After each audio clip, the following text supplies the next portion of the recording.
evening, everyone. This is the March 6th meeting of the Natick Select Board. For those in the room, let's stand for the Pledge of Allegiance and a moment of silence, please. I pledge allegiance to the flag of the United States of America and to the republic for which it stands, one nation, under God, indivisible, with liberty and justice for all.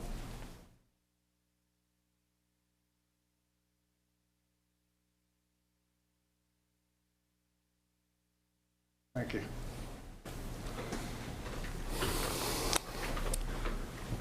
Okay, for those of you following along at home, we are not having an executive session tonight because of a posting error on my part. So we will have that at our next available meeting. Actually, we are scheduling an independent meeting for that because it's time sensitive. So, needless to say, we have a half hour that is available to us now. So we are flipping some things around on the agenda, and we're going to go all the way down to discussion and decision for a financial update from Mr. Towns. So take it away, John. Thank you, Mr. Chairman, members of the board. John Townsend, Deputy Town Administrator and Director of Finance, here to do the Q1 and Q2 update for you, as well as a couple other updates we'll be hitting as well on ARPA and the DSL report. And are we up? Yes, we are up, okay. So with me this evening, of course, our Gloria Wong, who I have to thank for the beautiful slides that we have to watch tonight. And also there's Tian Wee, who's also with us as well, who did a lot of support on this particular presentation.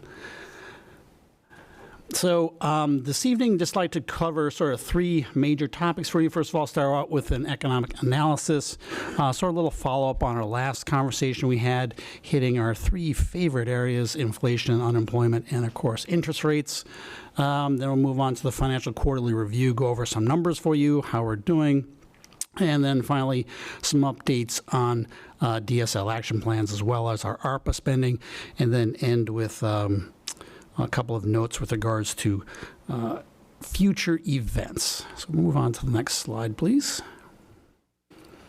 So we are going to start off with inflation. Boston metro area inflation is at 2%. The previous 12 months is 6.4%. We hit in, I think it was it June of 2021, 22, 9.4%. So it's coming down nicely.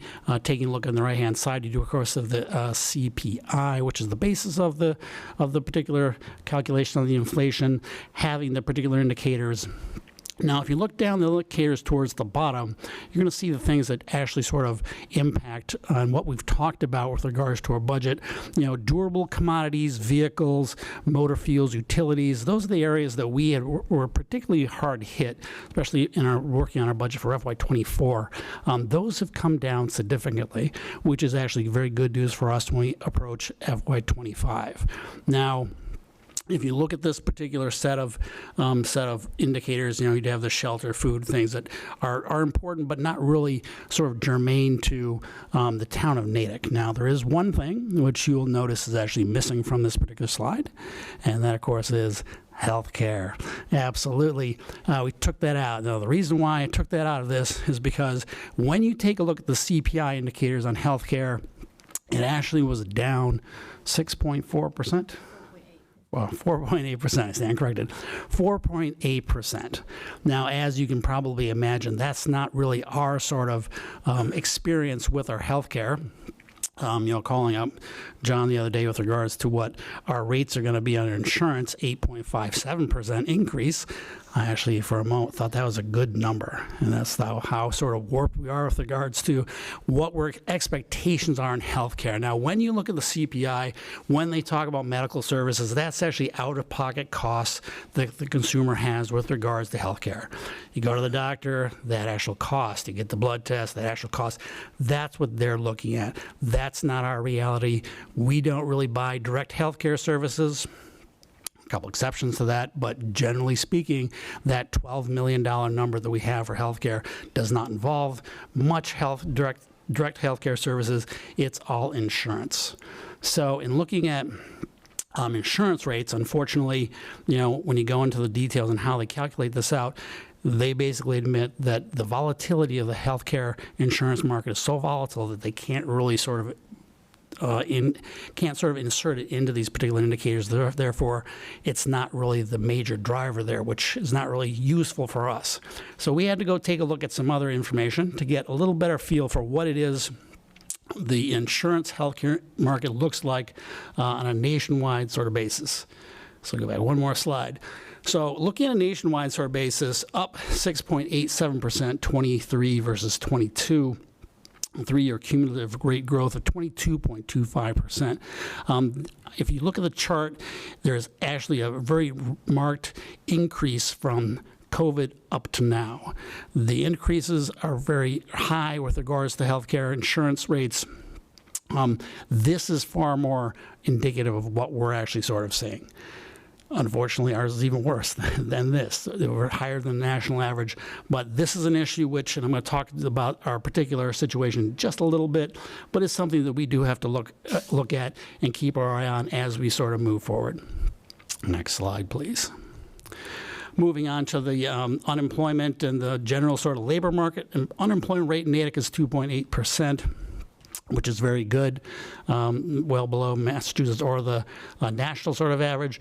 Job openings and labor turnovers have also taken, have gone down, which is sort of, when you look at the anecdotal evidence with regards to what we're seeing here in Natick, we have some support to sort of substantiate those particular drops in openings.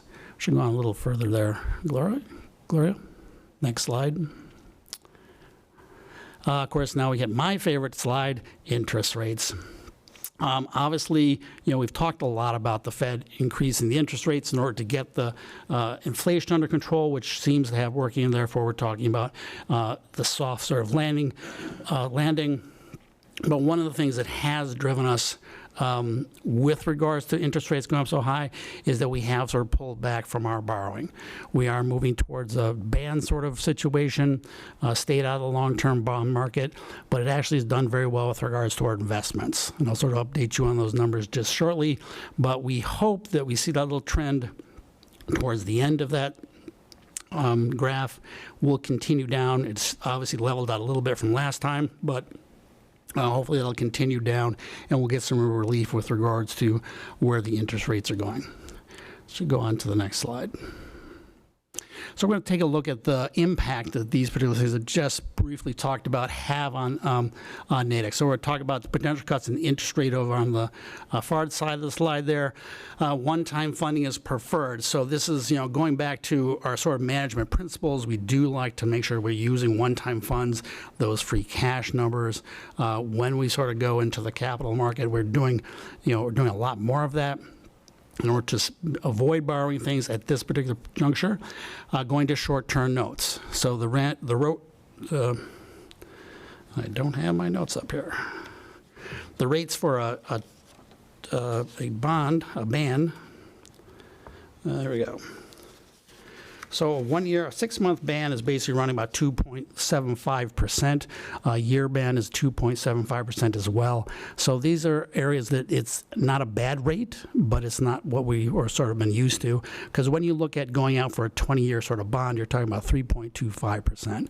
We'd like to see those come down a little bit before we go out to borrow some again, but they're actually looking much better than they have previously.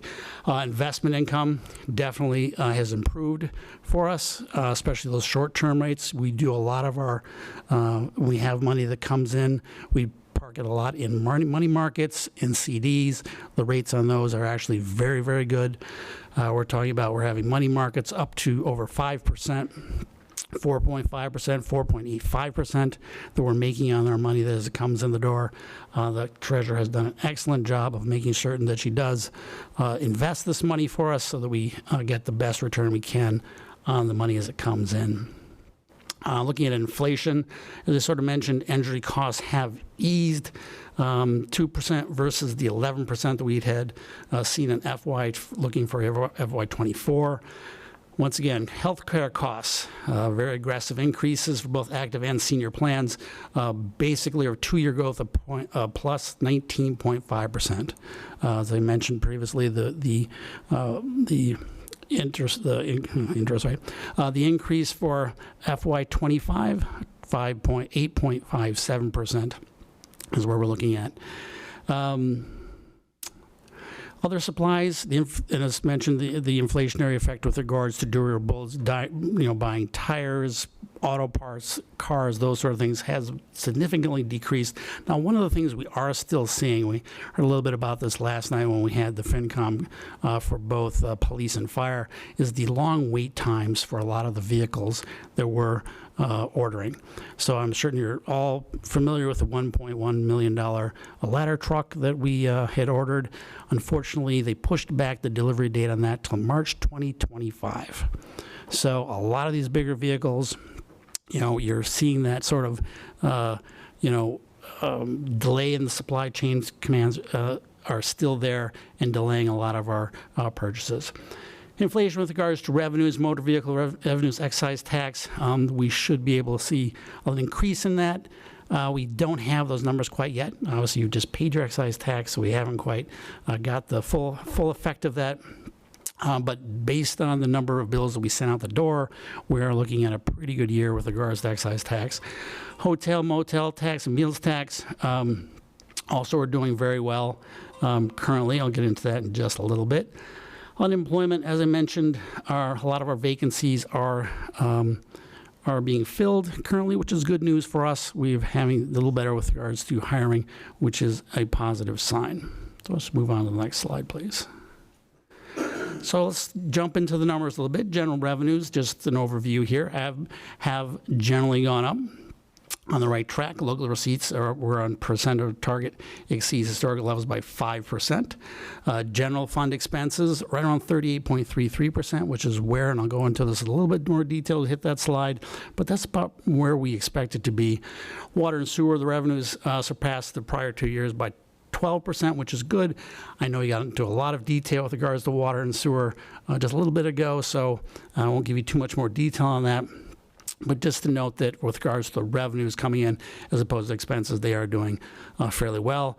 Sassamo Trace Golf Course, apologize for the mix-up in the name there, also doing extremely well. So why don't we go to the next slide, please.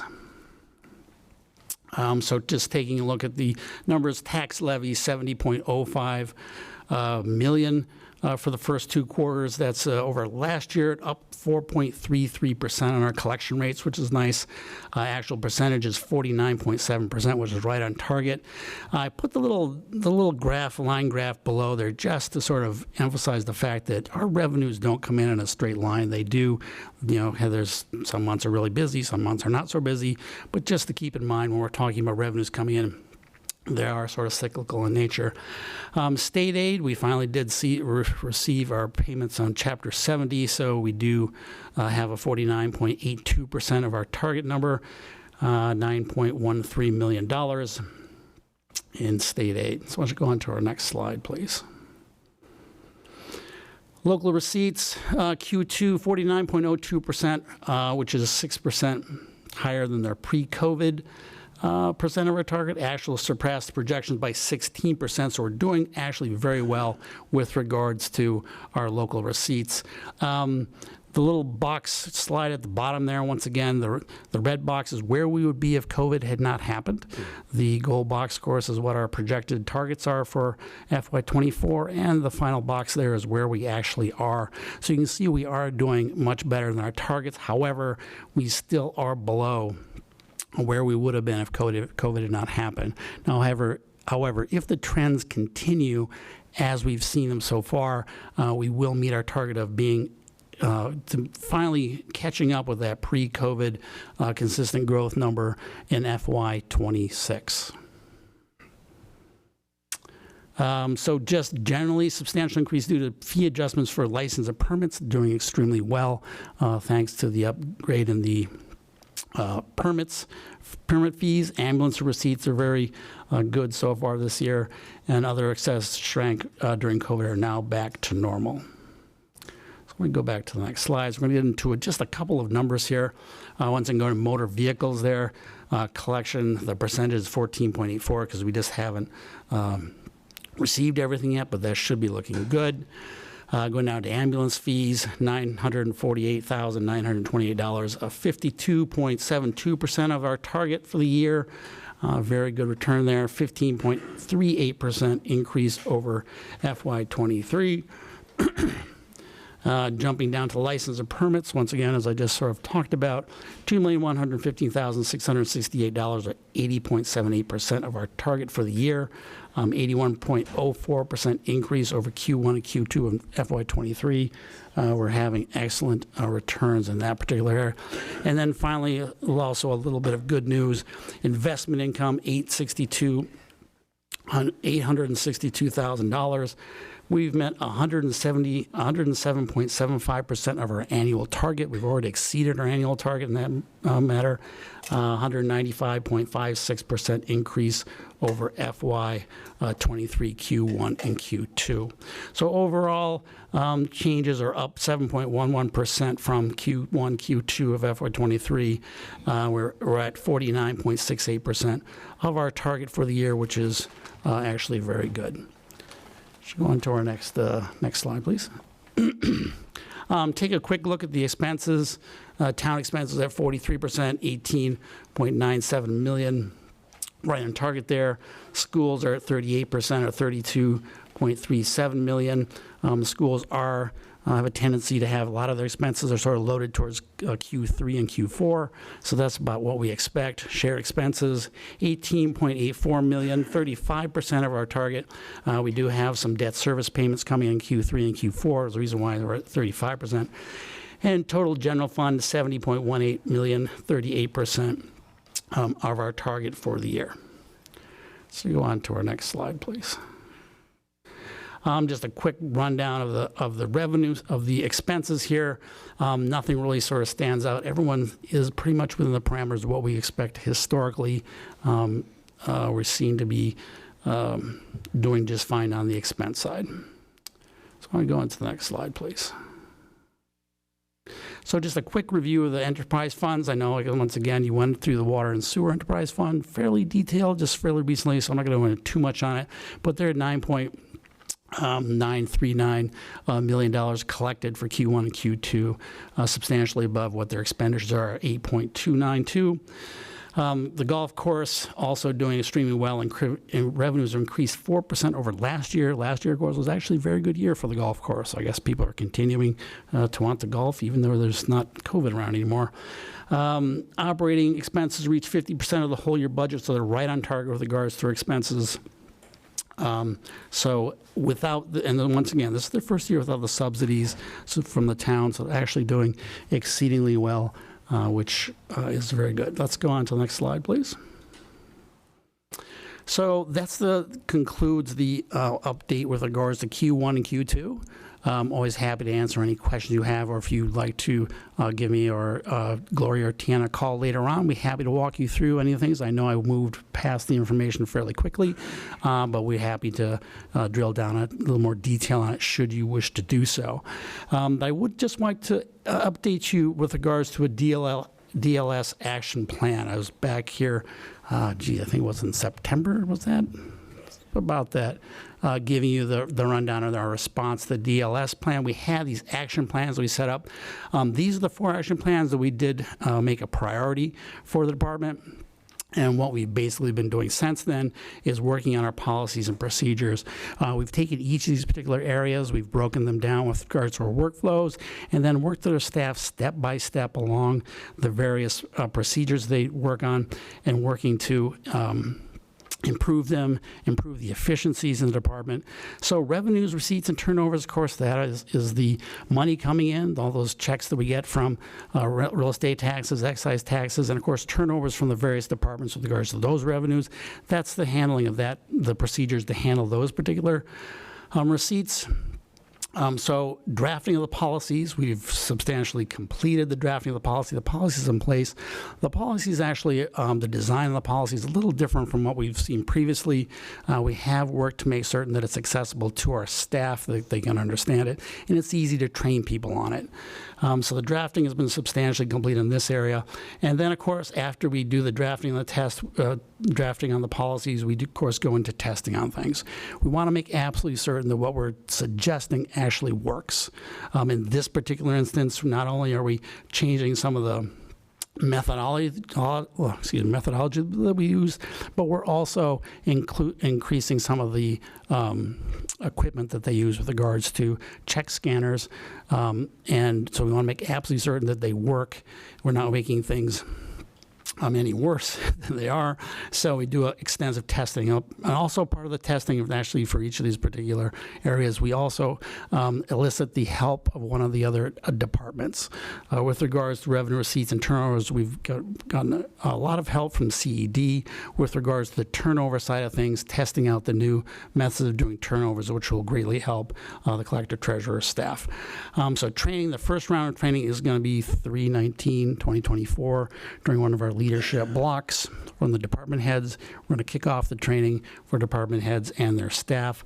Then we'll continue on with our training, and then hopefully implementation will be on April 1st. Payroll, once again, drafting of the actual policy is substantially completed, going step by step through the payroll process. Testing was commenced and is actually still ongoing. I think we started on the 15th. We're still testing out a couple things, and training once again will kick off at the leadership block on 3/19/24.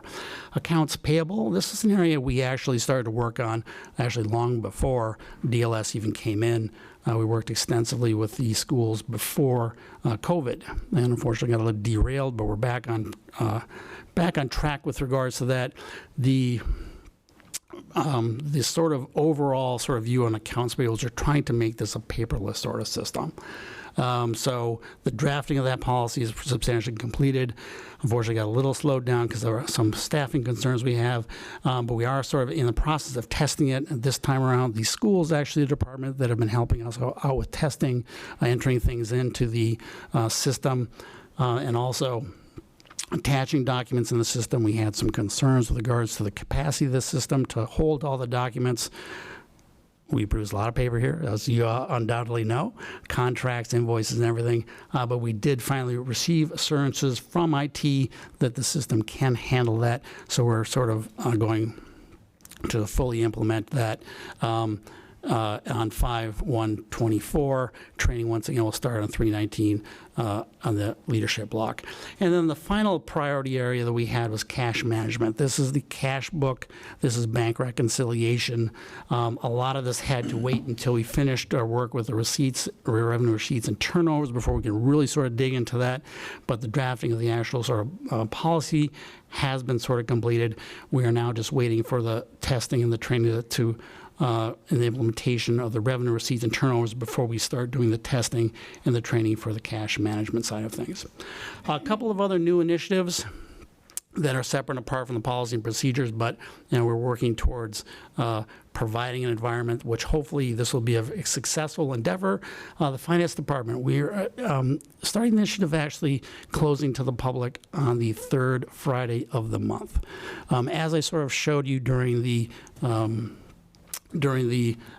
quarterly review there, a lot of our revenues that come in, a lot of expenses that are going out are cyclical in nature.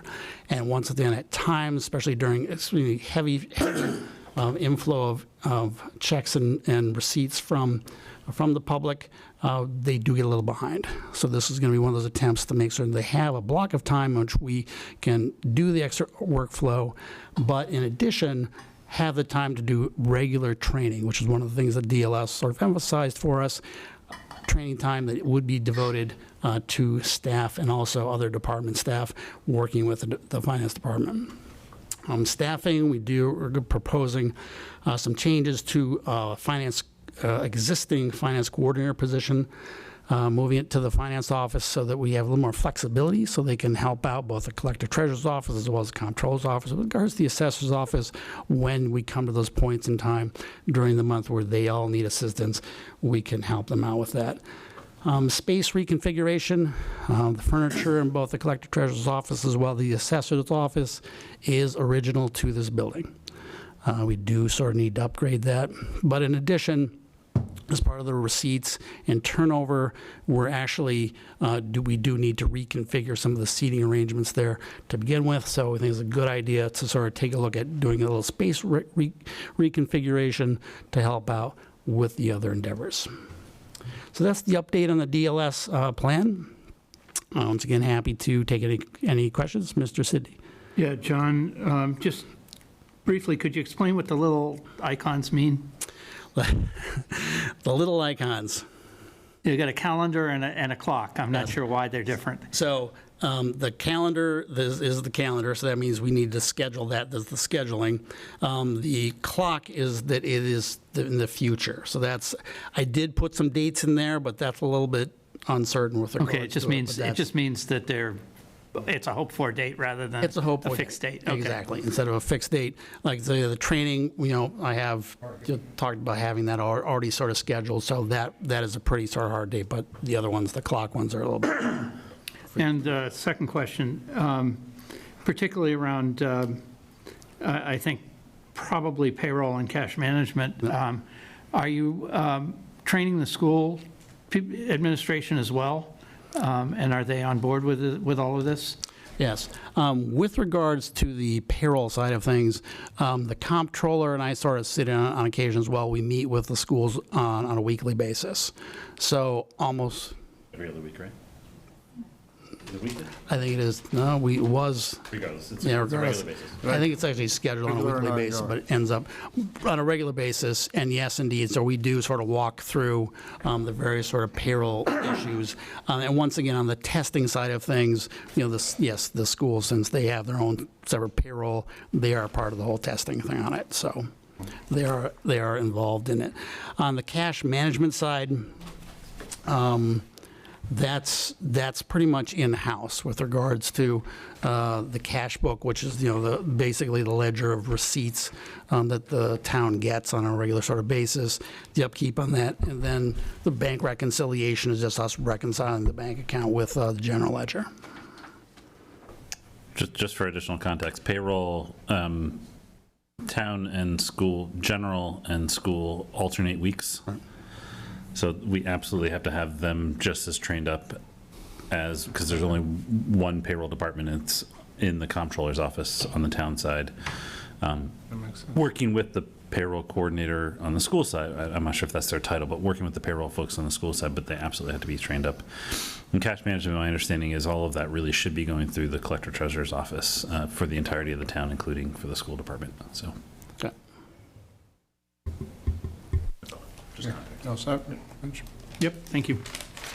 You can't see it, she's in Zoom world out there. Who is it, Kristen? Kristen, please go right ahead with your question. Thank you, Chairman Bruce Evans. I had two questions. Well, first of all, John, thank you for this presentation and all the hard work into the presentation. My first question was about page 12. I needed some help understanding the percentages at the top. There's a 43% under town expenses, 38% under school expenses, shared expenses are 35, and total general fund are 38. Yeah. What do those percentages, how do they pan out and what do they mean? Okay, so the percentages are the percentage spend of their particular budget for Q1 and Q2. And the numbers of the actual dollar amount that they spent. So the schools for Q1 and Q2 spent $32,370,000, which is 38% of their town appropriation. Annual Yeah. appropriation. Yeah. Yes, they have other revenues available. It's a bad example, but yes, of their town appropriation. Okay, thank you. My second question is, throughout the presentation, you alluded to things to most categories being very strong. What should we be concerned about? Well, there's a number of things we should be concerned about. So this particular presentation does just focus on the revenue and the expense side of things. Now, the main point that I would emphasize with regards to what we should be concerned about, of course, is healthcare expenses. This is something which, a lot of the others like utilities, a lot of the durable good expenses that we discussed previously have somewhat abated with regards to inflation going down. Healthcare has not. That has sort of bucked the trend. It has kept on going. And it is a major concern we have going forward. Thank you. Any other questions? Also, just a couple, Mr. Townsend, and it's they're fairly straightforward, I think. One is the healthcare costs, and this might be a question for town administration overall. What are you hearing as far as, is this even a possible question to answer? And I'm kind of answering my own question, but for healthcare costs, obviously there's been an impact on COVID and it's stretched over several years. Is that, did the people setting rates see that ever coming back to some level of normalcy, or is it impossible to say at this point? Do you want to try? Give you a softball one to start. Yeah, that might have been a curveball, Bruce. So it's difficult to predict. What I can say is the trend that we're seeing from last year to this year is a lot higher than we've seen in the past. The trend is basically, for the same service, what do we anticipate the increase to be? And that's where we're seeing that 9.5%. I think that's reflected in this year. The challenge kind of going forward is with COVID, there was a slowdown and people weren't going to the doctor as much. Now people are going back. We're hoping that that's going to even itself out, but it's going to take a couple of years. One of the things that we're hearing from the market right now is getting appointments in general is extremely difficult. So most of the offices are at capacity in terms of scheduling and getting people in. So we will likely experience this for another 1 or 2 years, but I can't predict beyond that. I understand, and that's kind of in alignment with what I've been hearing and reading as well. So what I can say is we are having conversations with the other communities that were part of the West Suburban Health Group. There's 8 municipalities and 2 school units. We are exploring the West Suburban Health Group as a whole, just to get a sense of are there opportunities that we might be missing within it to modify some of the plans that we offer, things along those lines. So we are trying to take a deeper dive. But our joint purchasing agreement as well as the GIC both have those similar rates. So it's comparable in the municipal market right now. okay, thank you for that. That was a great explanation for a very poorly worded and defined question, so thank you.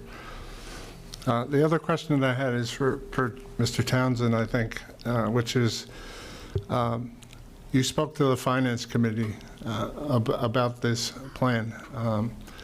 What was their reaction to the DLS update? Are they, I know that they were talking about some issues on an ongoing basis, and are they satisfied with the progress and the direction that you guys are headed? So they haven't actually seen this update yet. Waiting to provide you with it. Then they've actually requested it, and I will provide it to them probably tomorrow. Okay. So I can update you when I get their reaction. Yeah. Okay. All right. Appreciate that. Mr. Chairman, Yes. I should let you know that the Audit Advisory Committee is planning on tracking on this as well. We haven't specifically taken it up yet. We don't want to impose too much on Mr. Townsend's time while town meeting is happening. So, but it's our plan to actually dig into that. Awesome. Awesome. That was my next question. So thank you. All right. If I can just put just additional Mr. context, sorry, Mr. Chairman, but the DLS report was commissioned by the select board, and ultimately it's a select board sort of duty, in my opinion, to sort of continue to follow up on the progress of the DLS report. I also want to just remind really everybody that the finance team is doing, they do still need to run the town while we're doing these improvements. So while we would all like to have all of this completed overnight, it will take time to implement, and patience and time is really what we are really needing right now to be able to do the hard work of what, quite frankly, are many legacy challenges that we're trying to work through to update.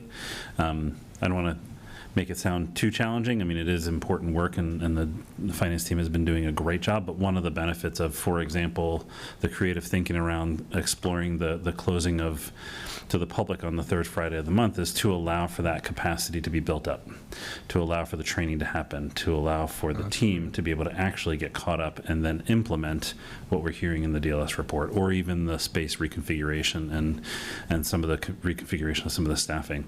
A lot of those were things that came from the DLS report. Many of those things we already knew, but it was great to get that outside perspective to help us. Okay, now we have a game plan.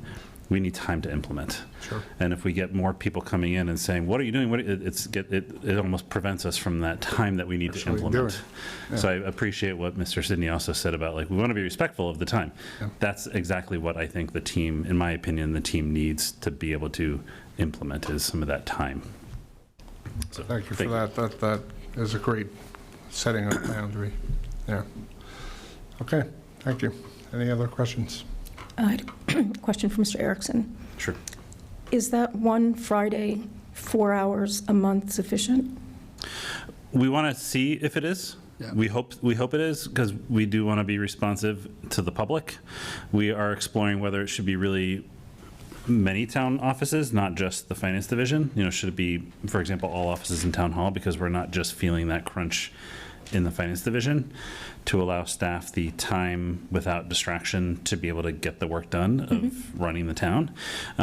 But it's a balance. You know, we have to make sure that we are still open during key times, especially during bill pay times or tax season. So we're going to try it. And then if we need to, you know, we were even thinking maybe it'd be every other week. But we just want to see how this first round goes, because we want to hear from the public. We want to understand where the kinks are. We want to understand, are we missing something? Does the third Friday of the month make sense? We tried to time it correctly with when bills were due, but we want to be responsive and respectful to the public needs as well. Thank you.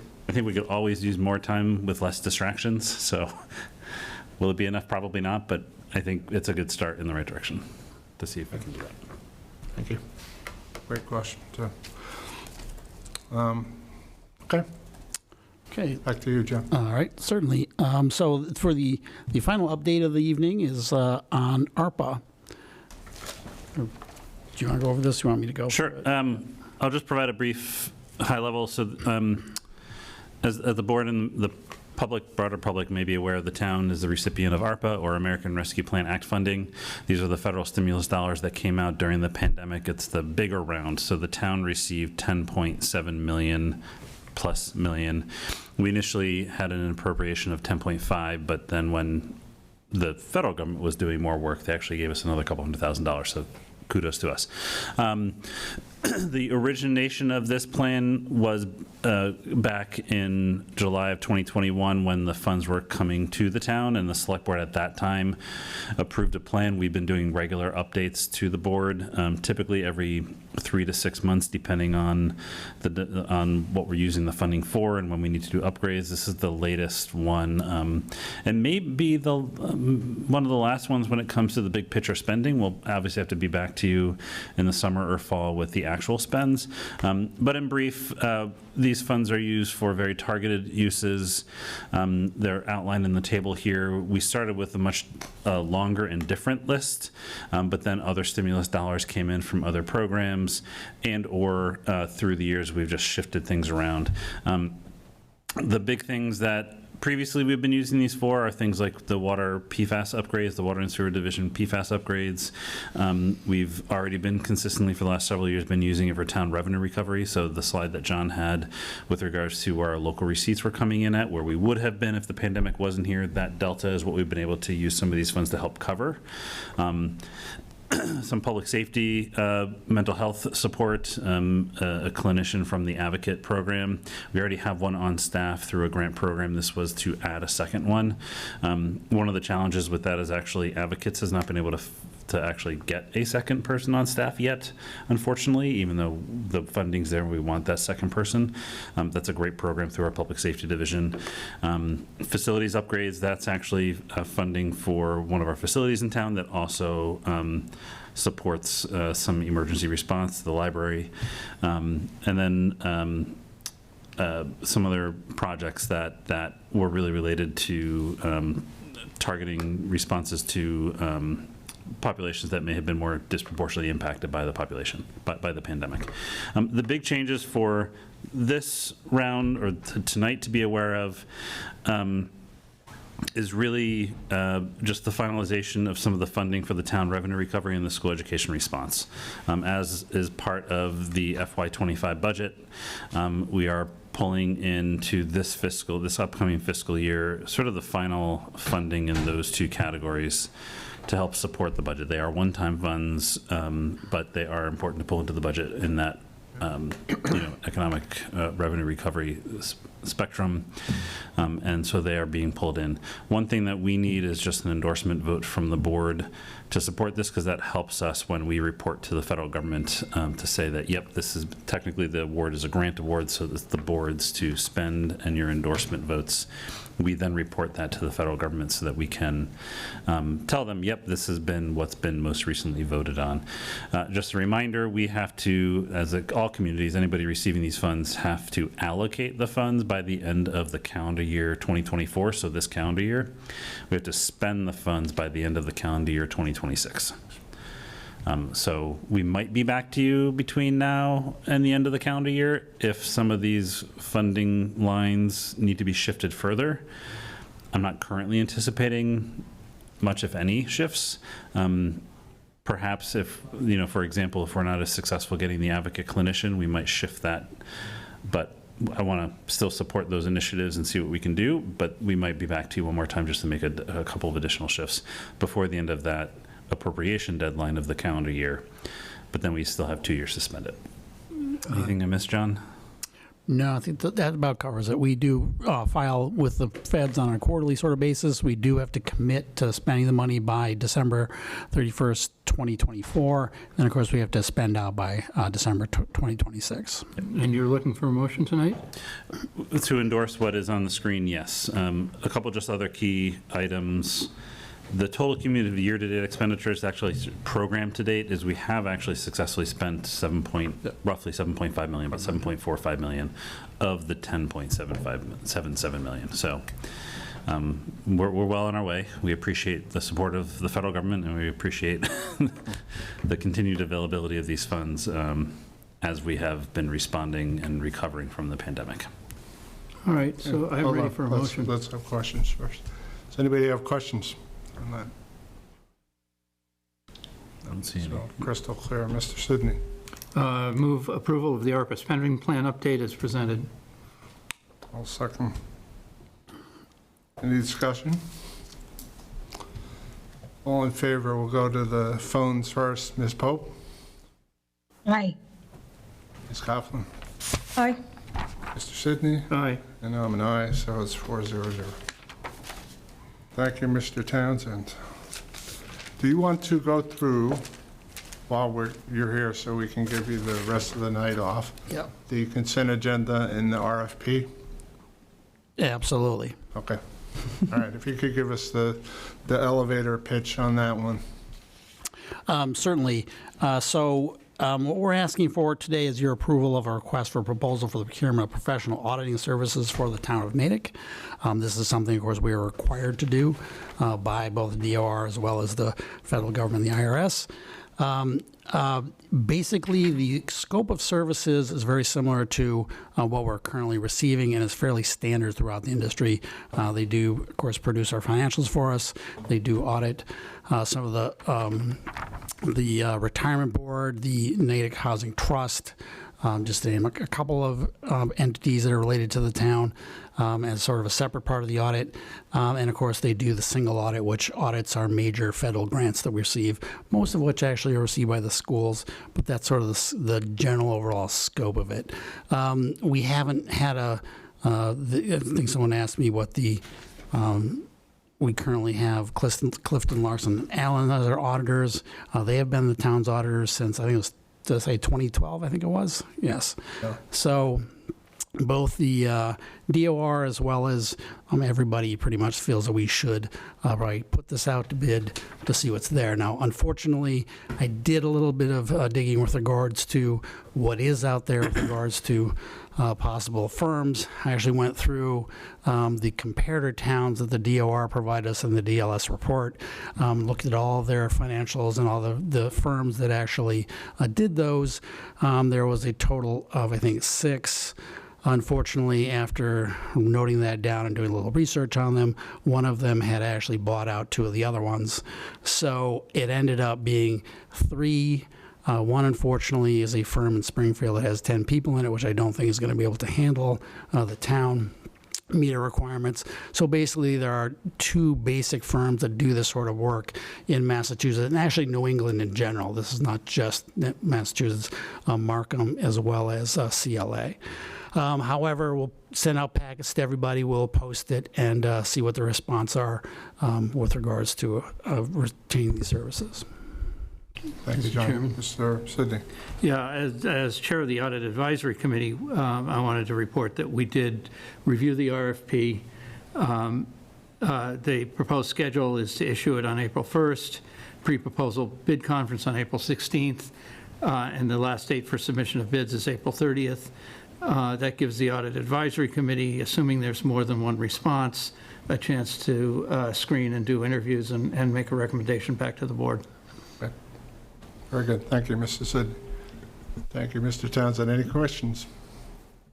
We're going to be coming back to that when it's actually on the consent agenda, but we won't meet the services of Mr. Townsend and his staff, so Great. you're free to go. Thank you very much, Mr. Chairman. And once again, if anyone has any questions, I know I went through a lot of the material very quickly. Any questions, please feel free to give us a call, stop by downstairs. Happy to answer any questions or provide you with more materials as necessary. Thank you. Thank you, Mr. Townsend. Okay. Yep. Let us go back to announcements. And the first one is, I've got a couple. Actually, I've got 4, which is more than a couple by the strict definition. First is it's Women's History Month, which is a celebration of women's contributions to history, culture, and society, and has been observed annually in the month of March in the United States since 1987. Reading that without my glasses, which is always a mistake. Women's History Month will take place from Friday, March 1st to Sunday, March 31st, 2024. Within that, International Women's Day is a global day celebrating social, economic, cultural, and political achievements of women. This day also marks a call to action for accelerating women's equality. In Natick, the Metro West Commission on the Status of Women has a celebratory event planned for 7 to 9 p.m. at the Common Street Spiritual Center on Common Street on March 8th. In case I didn't say that earlier. Next up is the Metro West Regional Transit Authority, otherwise known as MWRTA, announced the Catch Connect program in Natick and Framingham starting on March 4th. Wellesley has had this program for a while, and it's been immensely popular with students, college students. Wellesley's monthly ridership approaches 2,500 rides. It's available Monday to Friday, 7:30 p.m. to 10 p.m., Saturday, Sunday from 8 a.m. to 6 p.m. Residents of Framingham and Natick can book a car service much like you do with Uber or Lyft, online or by phone. The fare is $2. In fully accessible electric vehicles will pick you up and drop you off exactly where you want to go within that service area. This option has proved very popular with people who need to get home after a late event or catch a late train, go to a night meeting, grab dinner. I know I've been at the TCAN and we've had people who wanted to get transportation to somewhere by public transportation, and it's 10 o'clock or so, but they can't get there from here. So some of them come from Boston, and they really can't get to Boston at 10:30, 11 o'clock. So this is a really great service. It also connects to other scheduled MWRTA routes. There's no eligibility requirements. And for more details, go to mwrta.com/catch, and that has more information. Last item I have is the special town meeting number 1, which we called for in our last meeting. Was it our last? Right. So this is just a repeat for people who had more to do on that night. The Select Board hereby gives public notice of its intention to call 2024 Special Town Meeting number 1 on Tuesday, April 23rd, 2024 at Natick High School at 7:30 p.m. All articles requested for inclusion in the warrant for the 2024 Special Town Meeting number 1 must be received by the Office of the Select Board, Natick Town Hall, 13 East Central Street, Natick, Mass. By 5 p.m. on Monday, March 11, 2024. The Select Board encourages petitioners and others submitting articles to provide such materials electronically to selectboard@natickma.org by such date and time. If submitting through this format, petitioners are advised to request a read receipt to verify proper and timely receipt by the Select Board's office. The Select Board further encourages that articles be submitted in narrative format only, and that maps and other supplementary material not be included as part of the warrant article. Mr. Chairman, did you get that there's a hazardous waste day coming up? I did not. Please. So Natick Board of Health has announced its 38th annual Household Hazardous Waste Collection Day on Saturday, April 27th from 9 to 12. You do need a ticket that you have to pre-purchase. You can't buy them on site. It's $10 per car, and they're a limit of 300. You can get them at the Board of Health office, at the Health Department office downstairs, or you can mail a check or put a check in the drop box. There's information on the Natick website at www.natickma.gov/808/Household Hazardous Waste Collection Day. Thank you, Mr. Sidney. Mr. Chair, one more announcement. Yes, please. The holy month of Ramadan starts at sundown this Sunday, so I'd like to wish a Ramadan Kareem or Ramadan Mubarak to our Muslim residents. Thank you for that. Okay, anything else? Ms. Pope, do you have anything?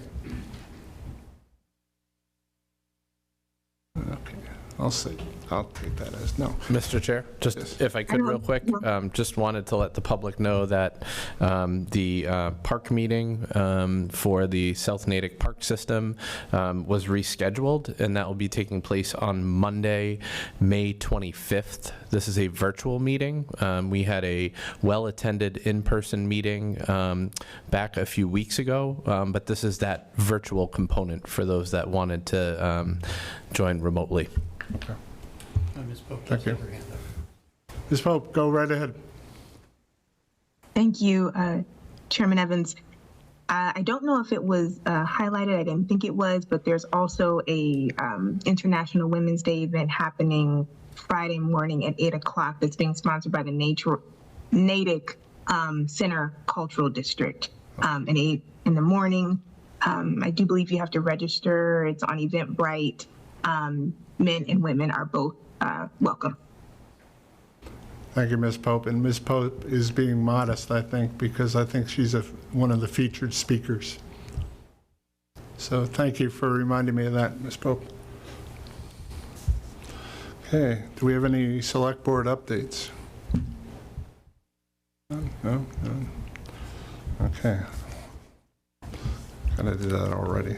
Next up is public speak. Any individual can raise an issue that's not on the agenda, and it will be taken under advisement by the board.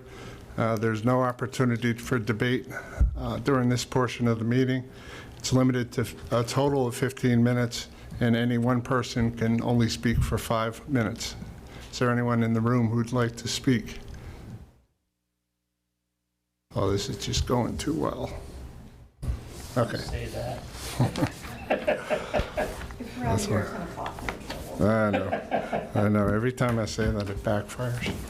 Anyway, okay. Sorry, Kristen. Okay, so next up is appointments, and first up is the interview and appointment to the Council on Aging. And is Fonda Mangino here or online? I am here. Yes, Okay, you're please. online. Okay. Ms. Mangino, please introduce yourself to the committee or the board, and as well as the rest of the town. And thank you for applying. And please tell us a little bit about yourself, what your interests are, and why you think you'd be perfect for this position. Okay, thank you. First of all, I must apologize for missing the last meeting. So I apologize to the town and the select board. It was my error. This would be my second time to volunteer with the town. And on the Council of Aging, one of the reasons I want to join that specific board is because now I'm considered old and 62, and I'm a young old person. And so I'm just really interested in learning about our town and about growing old in Natick. What I think I can offer is my background in change and my focus on health and wellness. And I hope with those, my interest and my background, that might benefit the town and me as well. It'd be a good partnership. Thank you, Ms. I hope Mangino. I've covered everything you want. Yes, that was great. Thank you. Questions from the board? Any? She had a great background for Council on Aging. Okay, do I have a Thank you. motion to approve? Just, I just want to say ditto. I'm sorry. Yeah. And move to appoint Ms. Mangino. Second, Moved by Mr. Sidney and seconded by Ms. Coughlin. All in favor, please say aye. Ms. Pope? Aye. Ms. Coughlin? aye. Mr. Sidney? Aye. And I'm an aye, too. Ms. Mangino, you'll be contacted by the Select Board's office to get sworn in and do all the other things that are associated with this volunteer position. So please look for that, probably in your email. Okay. And thank you again for stepping forward. Oh, well, thank you to the town and the board for accepting my help and for having me join the group. Thank you. Thank you, Ms. Mangino. Thank you. Okay, next up is the interview and appointment to the Contributory Retirement Board, and I'm hoping I don't botch this one. Marko Gargurovich? That was perfect. Yeah? Wow. Yes. I've been practicing a little, truth be told. Thank you for having me here tonight. So I have over 20 years of experience in financial services, with 20 years with Fidelity Investments, the last 3 years with one of their spin-off companies, Geode Capital Management. My role over there is in strategy, planning, and execution. And I've been involved in volunteer services over the past 15 years. So for the past 15 years, I've been very closely involved with Babson College, with the alumni board. I was past president and then appointed to board of trustees.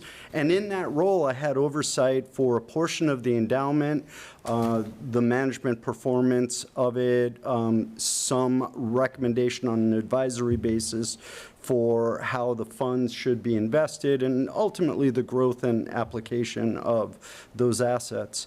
More recently in Natick, I was involved for several years as a volunteer coach for hockey, for lacrosse.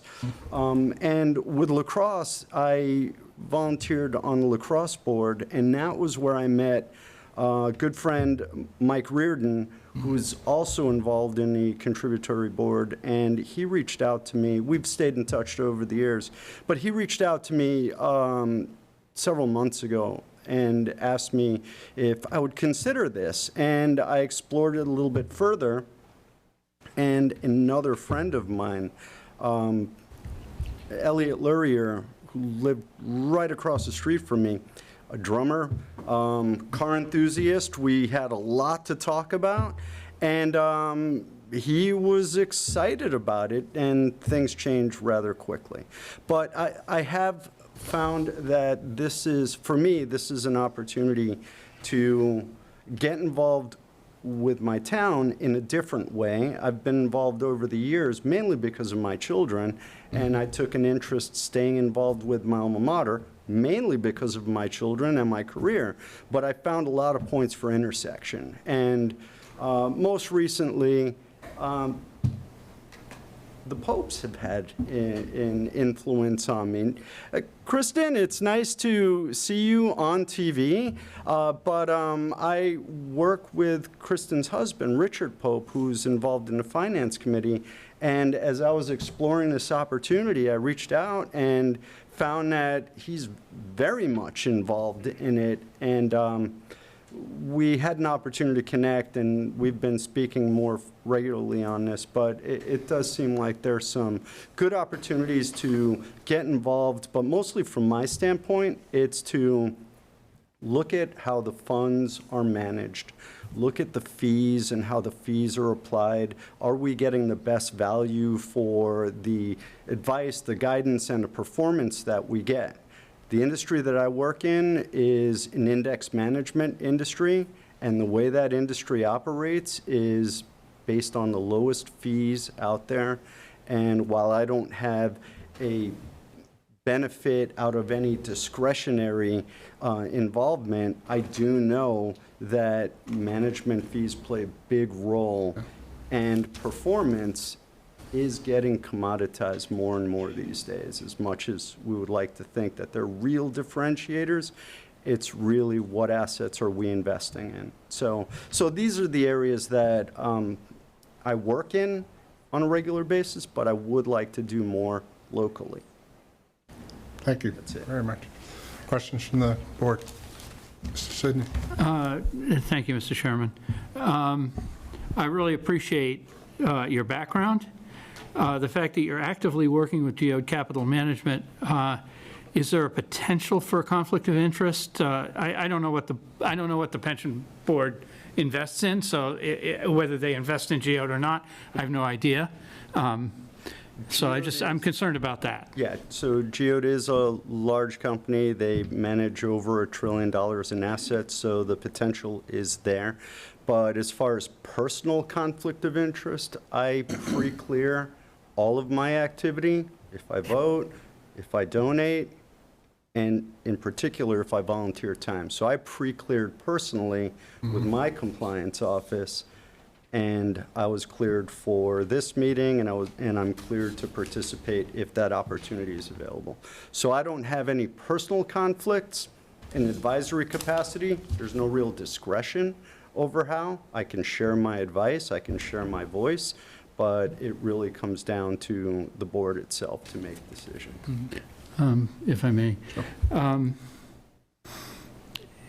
Is there, this is for Mr. Erickson, is there any Are there any special steps we should take relative to this? Like, I know we had to, at one point when Mr. Foss worked for Comcast, he had to be labeled a special employee to be on the finance committee.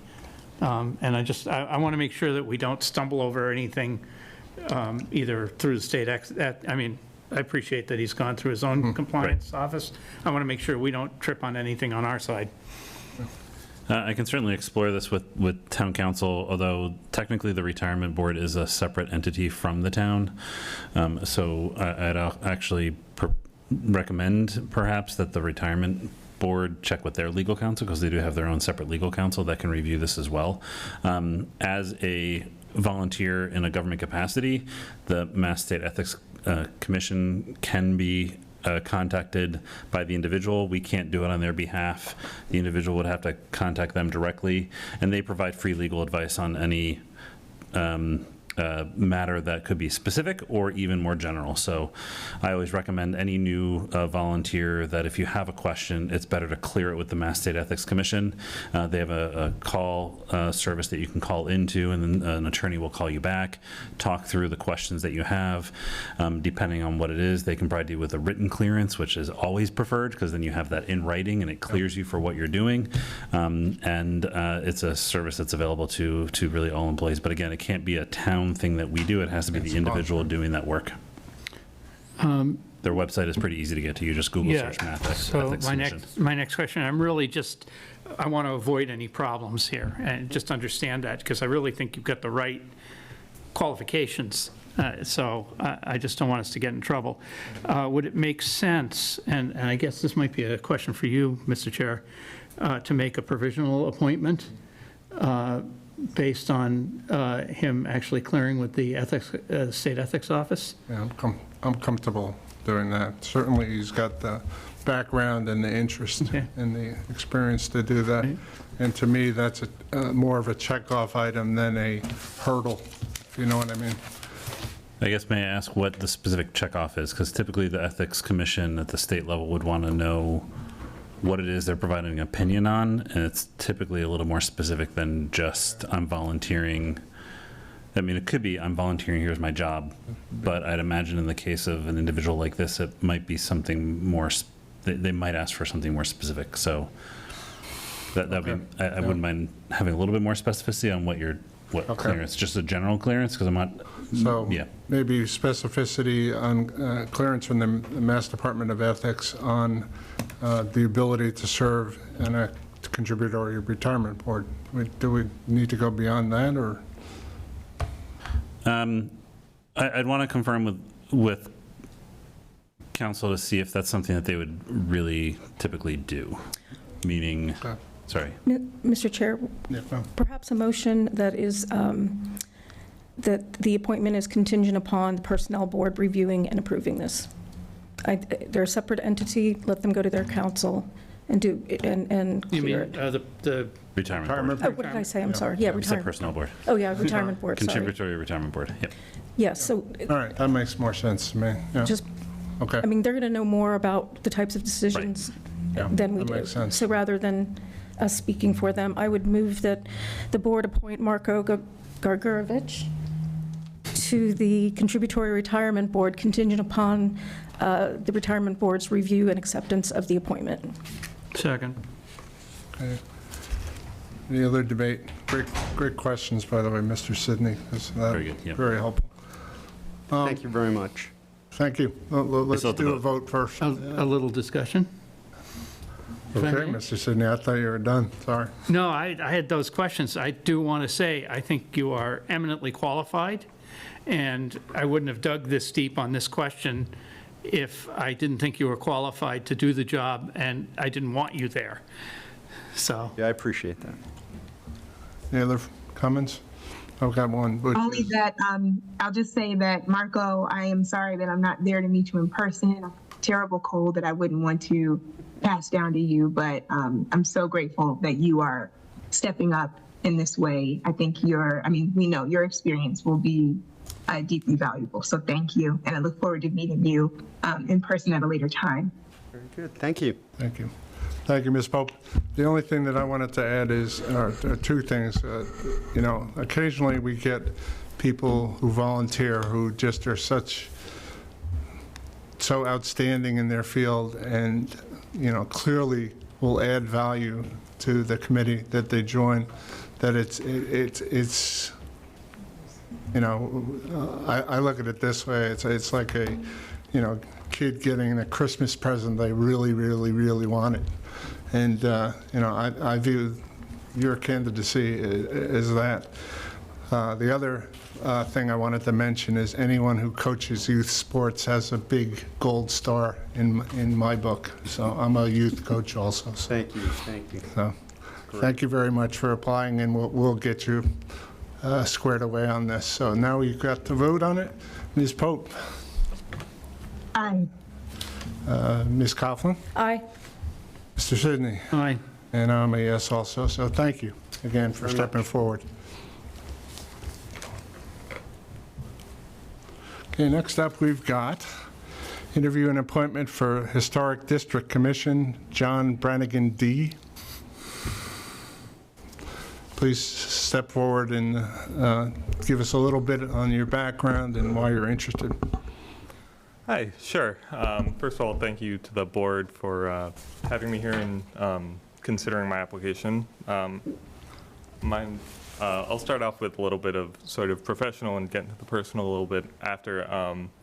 I have a minor from Boston University in art and architecture with a specific focus in sort of Boston area architecture and design, and I recently completed my Master's of Architecture from Northeastern University and have been working for a couple years with a small library firm named Odin's Ello Architecture, and I wanted to get involved in my own community. In part, I recently started cataloging the Metro West local 20th century architecture, and so that is in terms of my sort of more experience level, but also personally, I recently moved here because my wife, who is a lifetime Natick resident, got a job teaching in the community, and I've also visited this community throughout my life, as my aunt and uncle have lived in Natick my whole life, at least. And I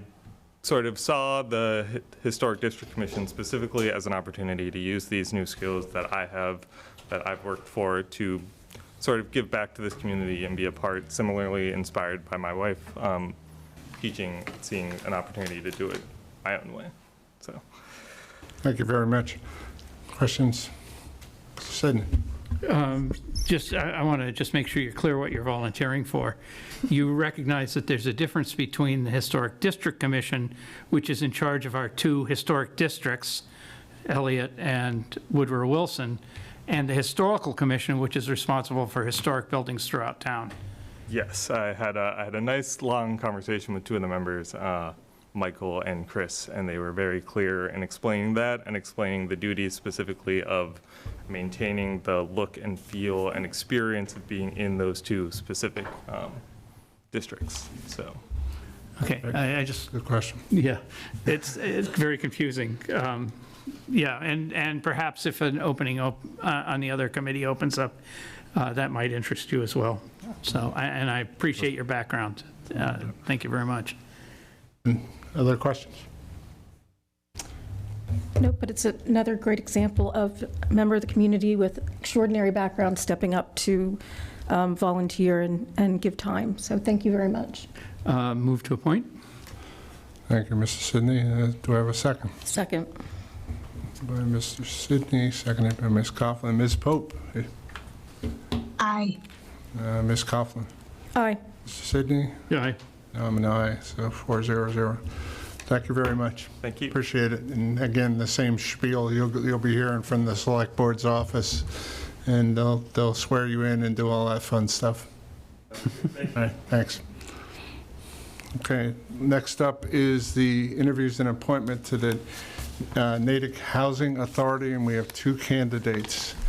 And we're going to just go alphabetically. How many seats do we have? For one seat, and there are two candidates. And you all got in your packet tonight the resumes and cover letters for both candidates. So first, let's do Ms. Doucette. Is she- Okay. Be a little patient with me. Would you like us to move a microphone over to there? Are you sure? Because we can do that if you do. Take your time. No. Thanks.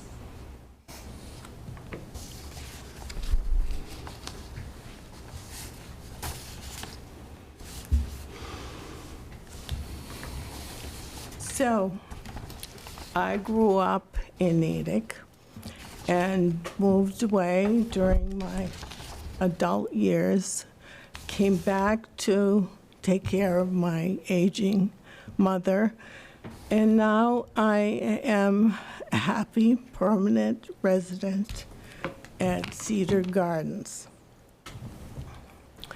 I'd like to be a part of the Housing Authority. Obviously, I have a vested interest in housing and tenants in particular. My goal is to encourage a cooperative atmosphere between the director, the Housing Authority, and the tenants, which I think has been lacking. I want it to be a cooperative, goal-oriented collaboration that seeks to share our common goals and expand on those. As you can tell, I'm not a good public speaker. I apologize. But I've had a varied work history. I was 30 years as a real estate broker. During that time, I've worked with tenants. I've worked with clients, attorneys, and spent a lot of time negotiating. And I believe those skills will come in and as a great advantage. I also am a published author. I wrote a book about grandparents who raise their grandchildren and worked with the Executive Office of Elder Affairs in Boston. And I did quite a lot of work for them. I developed a handbook. And at that time, I was lecturing, believe it or not, and ran support groups. I have since worked with various charities, mostly around children, grandparents who are raising grandchildren, running toy and clothing drives for them, and made it really a mission to help out in various communities and groups that need it. And I hope you don't judge me by my poor public speaking, but I'm a diligent and devoted worker when having a task ahead of me that needs to be done. And if you have any questions, I'm better answering those than speaking off the cuff. Any question? Thank you very much, Ms. Doucette. Any questions from the committee? I have no questions. I have none. Not at this time. I have none. Thank you very much. Thank you. Give you a little time to get settled here.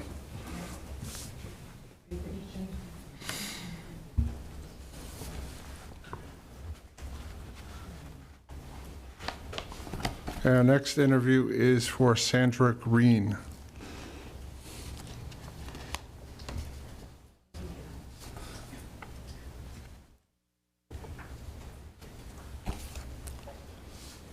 Welcome, Ms. Green, and Hi. same sort of thing, just give us a little bit of on your background, and we've received your resume and cover letter, but tell us a little bit about, I should also note that both of the candidates are already serving as part of the Tenants Association. Yes. So Ms. Green is the president and Ms. Doucette is the vice president. So just to let everybody watching at home know that. Hi, my name is Sandra Green. I'm from Cedar Gardens. I've been a resident of Natick Housing for 28 years. I was here when there was trouble in our housing unit, and action was taken at that time by Debbie Henry and Mr. Ross, George Ross. I came on this 6 years ago because it didn't have a president. There was nobody going up. And I came on to do a job. And I was the only one. We didn't have a vice president at that time or anything. I had to swear in people every year to try to get somebody to do the job. And Debbie stepped up to the plate. Another member in this room, Lynn Sanderson, stepped up as the treasurer. And Donna Denault stepped up to be the secretary. I was very lucky. And I thank God, because I really will tell you, I didn't know what I was going to do. But I learned the job, and I'm grateful for it. I'm grateful for all the volunteer I've done over the last several years, and my parents taught me this. My family are fishermen, and I want to tell you, they did more volunteering than anybody else. But I want to tell you, this is a very hard job, and there's a lot of issues going on, and I hope everybody that gets involved in this will start looking at what we need to do to keep this housing going. People need housing, and I see it every day. And we have people that are low income. We have different cultures now. We have a lot of languages. So I would like you to really look at this stuff and be part of it too. It would help. I'll just tell you, I've been involved at St. Pat's. I did cardinal stuff. I've been involved in all kinds of things, and I'm very grateful. I had a good pastor. It was Father Dan Toomey at that time, and we did a lot of things. And that's how I learned how to do this. I also was involved at the Oblate Center in Natick for years doing programs. I've done many things, and I'm very grateful. And I've had a lot of jobs. I worked at Metro West, Framingham, and Natick, and I worked at Newton Wellesley as a technician in the OR. And so I've had a lot of good things that happened to me, and I'm very grateful to have this opportunity. And if you need to ask any questions, you may do so. Thank you. Questions? I don't have any questions at this time. And Ms. Pope, do you have any questions? I don't have any questions at this time. Thank you. Okay, thank you very much. Thank you for this time.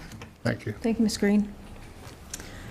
Well, before anybody offers an opinion, I will tell you just straight out, this is an extremely difficult decision when you have two people who are extremely passionate about what they can do and what they can contribute. So no matter what the vote ends up being here, I would hope that each of you stays involved as you have been, because you're make a great contribution, both of you. Thank you. Ditto. Ditto. Mr. Okay, Evans, do I have a motion? could I start for a moment? Please. I first met Ms. Doucette maybe 3 years ago when she was seeking to take the place on the Housing Authority that was after Kim Condon resigned. She had been elected and Kim wanted it, and I don't think the board filled that seat. But over the last 3 years, she's been in touch with me about issues at Cedar Gardens and have been very active in trying to, get a seat on that housing authority. And I would like to, this is a very, very difficult choice. I'm so thankful for all the work that you've done at the diocese over at St. Pat's, Ms. Green. But I would like to move to accept Deborah Doucette for appointment to the Natick Housing Authority as the tenant representative. I'll second that. Okay. Any discussion, Mr. Sidney? I think you're okay right now with what you've discussed? Or? I don't have any more. Yeah, I mean, the only thing I'd say is it's an extraordinarily difficult decision, and It really is. it really is. And given that, I'm just, this is a real toss-up for me, and two things are lending me this way. One is Ms. Coughlin's opinion, and the second is the fact that Ms. Green is the president, hopefully to continue doing that job. It's a tough job. No, she says. But those are the things that, I could go either way, but I think, I do trust Ms. Coughlin's opinion on this. Thank you, Mr. Sidney. Ms. Thank you, Pope? Sydney. Yep. I feel Thoughts? similarly that, I'll turn my video on. I felt similarly that both Ms. Doucette and Ms. Green, I feel truly indebted to you for specifically the focus that you have in town regarding Cedar Gardens and now the Natick Housing Authority. You are absolutely right. Housing is a deep need, and the fact that you both are spending time in a place that is most vulnerable here in town, I am deeply grateful. So this is a very tough decision, and I hope to meet both of you one day in the future. But even up to this point, thank you both for all that you've done for Natick and the particular population, our town in general, and those who are the most vulnerable here in town. Thank you. Thank you. Well said, Ms. Pope. I don't have much to add to that other than to just thank you for all the years that you've put into this, because this is kind of a labor of love and a labor of necessity at the same time. So, Sorry. it happens. It is a difficult decision, but for the people who don't know, Ms. Coughlin has been working on the Housing Authority for years. It is a focus, I think, of the town to improve senior housing in this town. It's a known issue, and we need to work at it. It's not going to cure itself, and it requires sometimes pushing, sometimes cajoling, but it requires persistence. And I think either of you would offer that persistence. But I have to, again, defer to Ms. Coughlin's recommendation. So thank you both, sincerely.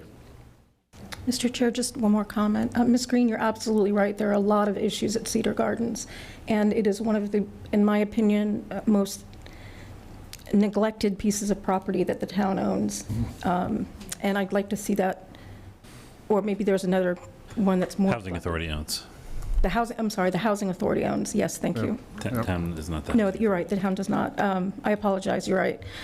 But it is neglected, and I know that Kim Condon has spent a lot of time over there. I bought, I don't know, maybe 300 heads of tulips, and they got volunteers to go spruce up the landscaping, but it is something that I want to thank you both for your work on the Tenants Association, and to encourage you to continue your advocacy for your fellow residents. And point of clarification, I'm on the Natick Affordable Housing Trust, not the Housing Authority. Thank you. And thank you for that point, Mr. Erickson. Okay. All right, so we have to vote. Ms. Pope? Aye. Ms. Coughlin? Aye. Mr. Sidney? Aye. And I'm an aye also. So again, thank you both for coming in. And keep up the great work. And Ms. Green, you can always run in the election when the next seat opens. I will be honest, I'm going to run for Mass Union, so Oh, gotcha, okay. That's Okay. where I'm going. Okay. Thank you both. Giving up the presidency and somebody else, there's several people in the town that have applied for them, and there's a lot of people for the position. So we'll see what happens, because it'll be all, whatever. Yeah. All right. Thank you very much. Yeah. All right, thank you. Thank you. Mr. Erickson, Yes. could you contact the chair or have somebody contact the chair of the CPC to let them know that Mr. Bazaz, or the Housing Authority to let them know that they need to appoint somebody? Because Mr. Bazaz is appointed. CPC, yes. Yes, of course. Yep. Sorry. I can work with staff to make sure that they are There's aware of that. some Yep. That's a communication. loose thread. Yeah, we'll work through the CED staff to get that word out. Awesome, thank you. You can also get in touch with the chair of the Housing Authority Board as well. Okay, thank you, Mr. Erickson. Absolutely. Okay, next up is a public hearing. Can I just clarify, the appointment is starting at the end of the current term? It's the end of March, was it? March End of March, 27th. correct. And it's, for clarity's sake, Yeah. 3 years, 5 years? I think it's a 3-year I term. thought I think it's a 3-year term. Yeah, I just I want to think make sure so. that that's also known for the record. So it's a 3-year Yeah, term I'm pretty sure it's starting 3. March 27th. March 27th. Yep. And Mr. Erickson, could you also work the clerk's office to ensure that Ms. Doucette takes the ethics exam and is ready to be sworn in on the? Certainly. Yep. Thank you. Excellent. All right, moving on to continuation of the public hearing, and I hope I'm not mispronouncing it, is Hari Ram Corp., doing business as Market 10 Provisions, application for a Section 15 off-premise wine and malt beverage license. So this is a continuation of the public hearing, and we've received some updated information from Mr. Patel. And we'd like to, if you'd like to just give us sort of a quick overview on that. We've all taken a look at it. And we'll first start with your presentation, then we'll ask questions, and then we'll take input from the public on that. Yeah, so from how the board was discussing and how I was discussing with the board, I want to emphasize that this is going to be a specialty food store with beer and wine. We're going to be having meats, cheeses, fresh bread, fudge, cakes, pies, pastries, all from local bakeries. We're going to be a small business that's supporting other small businesses, having honey, bitters, sausage, nuts and coffee, so on, from local vendors. Yes. Okay. Questions? No, you had some on the product mix Yes. last meeting. I'm trying to pull that up now. Thank you for the updated floor plan. That's very helpful. It's,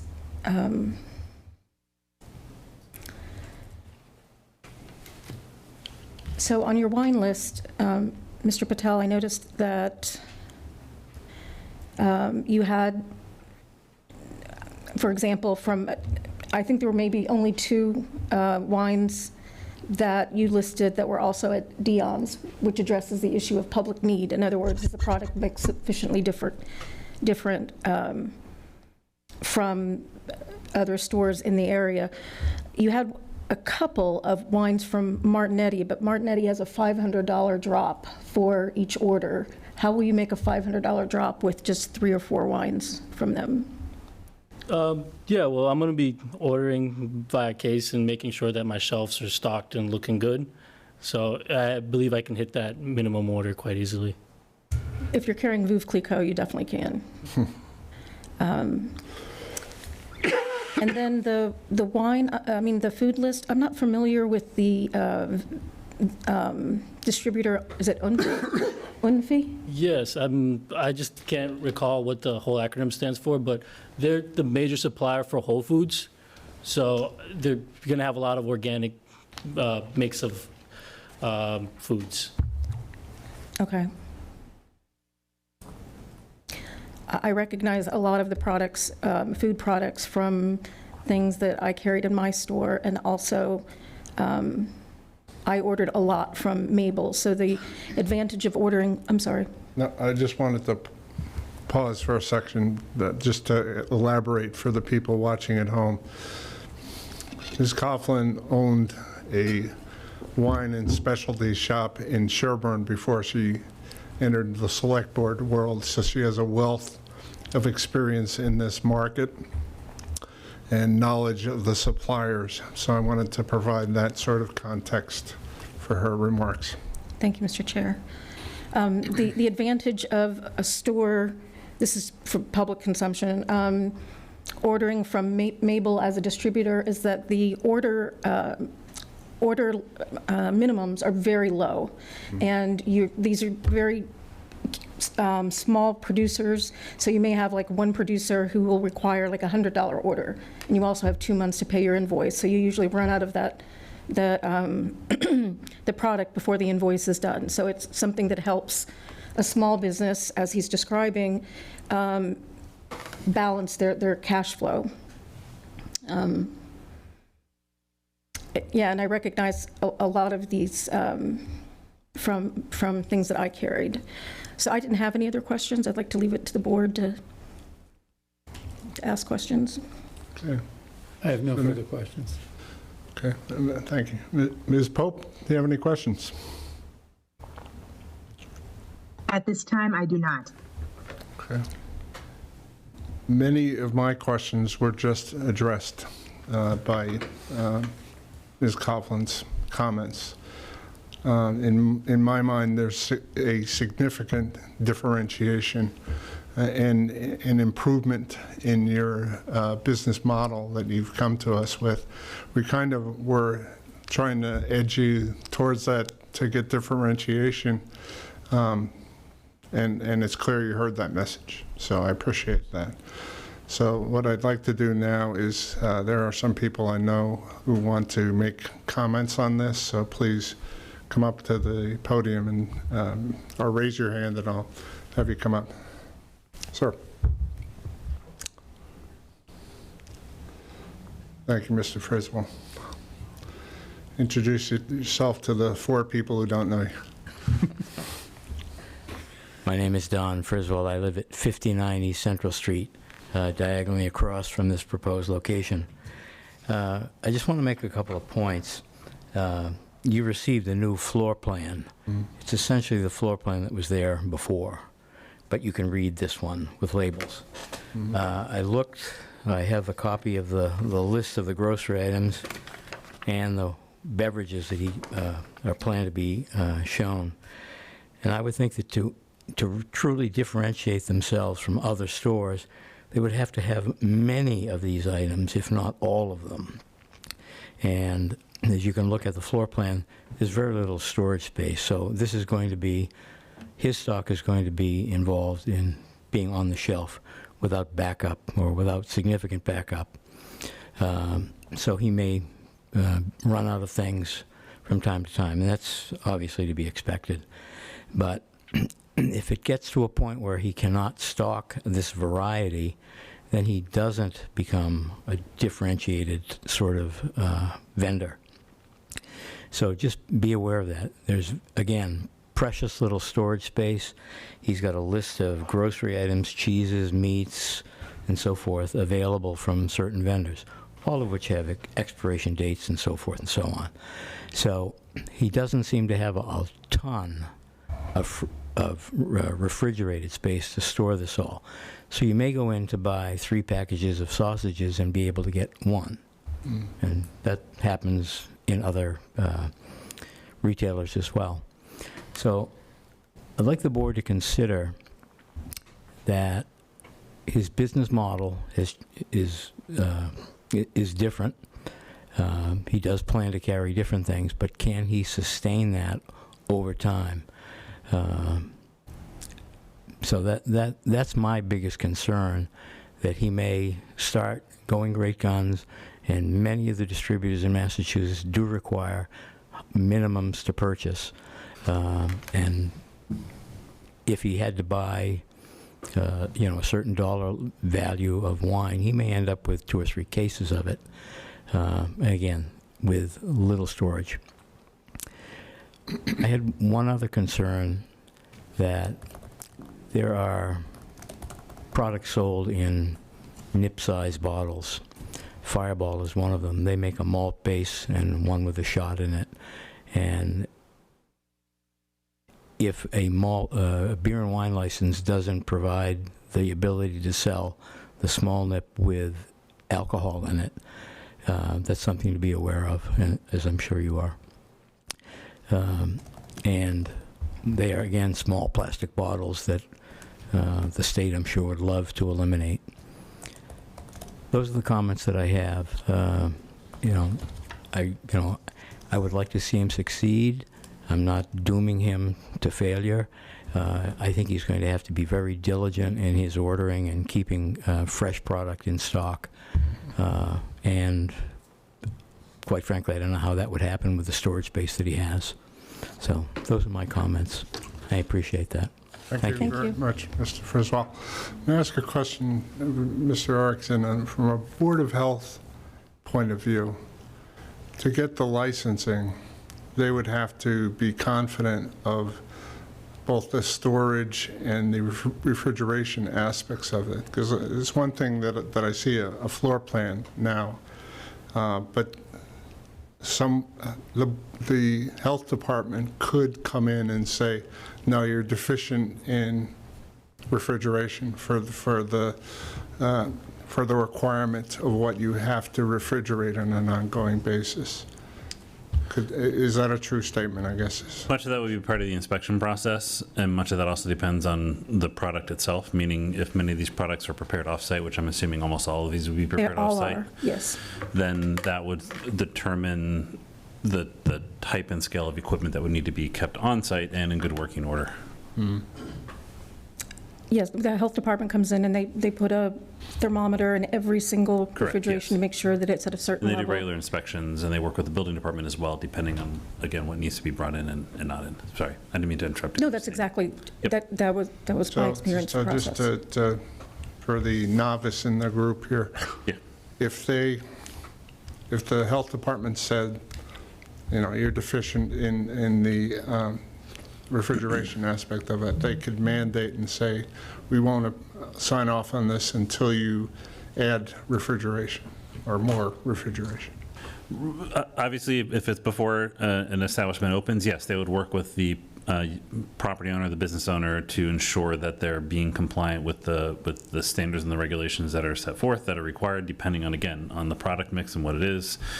Frozen foods are different than refrigeration foods and things like that. If it's during the operation, so for example, in 3 years' time, if there's an inspection and there's found to be non-compliance, then there's a time frame by when the and a process by when the property business owner would need to come into compliance. So much depends on the details of the application at the time of the health department application, which is different than obviously than this license, which is more related to the alcohol and beverage, or malt and wine, I believe. But yes, there are specific regulations that would need to be complied with at the health department level, both prior to opening and during the building department building permitting process and health permitting process, but also ongoing moving forward. Yeah. Okay, thank you. That was very helpful. They do a lot of great work working with applicants as well, to educate them on the needs and why it's important for compliance, to ensure that it's not just you must do this, but it's also check off. How do we become into compliance? To add to that, organization and cleanliness are two critical things. And in my business, I want to be neat, and I want to be in a way that I can get all the products that I have on the shelf in a way that it's easy to access for the customer. Sure, it's critical to the business model. So one of the issues that I had raised in an earlier meeting, and it may have been under the first application, is that if you find it's difficult to run a successful specialty shop in Massachusetts for a number of reasons, and if you have difficulty with that and revert to the business model that you're familiar with, which is your parents' store, or if the license holder changes the business model such that it becomes a package store or a beer and wine shop, when that license comes up for renewal, that's another opportunity for the board to determine whether the public need has been saturated. So it's not an automatic license. You don't get a license and then automatically always have it renewed. In fact, when license holders have been out of compliance, whether that's having updated officers and directors on file with the Secretary of State, or any of a number of reasons, that license is suspended until it's brought into compliance. So I want to make sure that if the board decides to approve the license, that the decision is very clear about what business the board is licensing, and that the applicant understands that the business would have to be substantially as you've described it. And that doesn't mean you can't change, you decide you don't want to carry Applegate meats anymore. That's not what I'm talking about. But, to a former speaker's point about the square footage is about 300 square feet bigger than my store. And my store had a 72% increase over 4 years in revenue. So it can be done. It's just hard. And I would also want to point out that the town cannot require a licensee not to carry nibs by law. We can't do that. That's been overturned on appeal several times, Somerville, elsewhere. I would love to see them banned and have nothing smaller than 200 milliliter or 375s, but we don't have the legal ability to do that. Does that come to play with the malton wine license? There's Are there malton wine nips? there aren't malt and wine lips, but as the speaker referenced, there's a Fireball nip that has a malt something in it, and so it falls under some weird exclusion. I don't know. I didn't carry it. I don't know. Yeah, I don't even know what that is. That doesn't sound familiar, and we are not going to be having any type. If there is some type of way to carry Fireball, we don't want to carry Fireball. It doesn't sound like the model that you're describing is a place that would carry Fireball. Yeah. Okay, And there's no markup on those anyway. that's true. Those are all my comments. Thank you. Ms. Pope, do you have any questions or comments?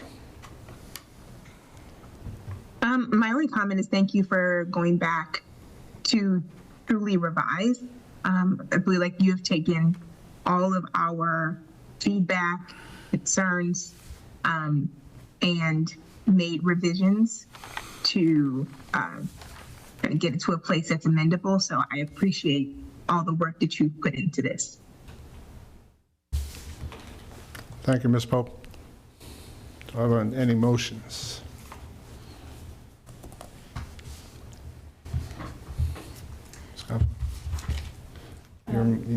I'll make a motion.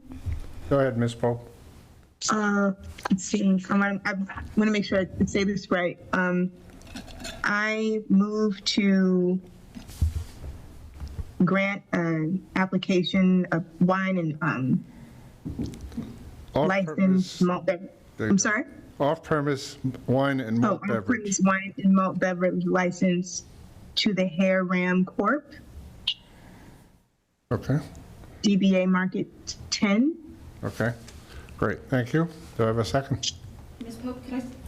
Pope, could I suggest a friendly amendment to your motion? Sure.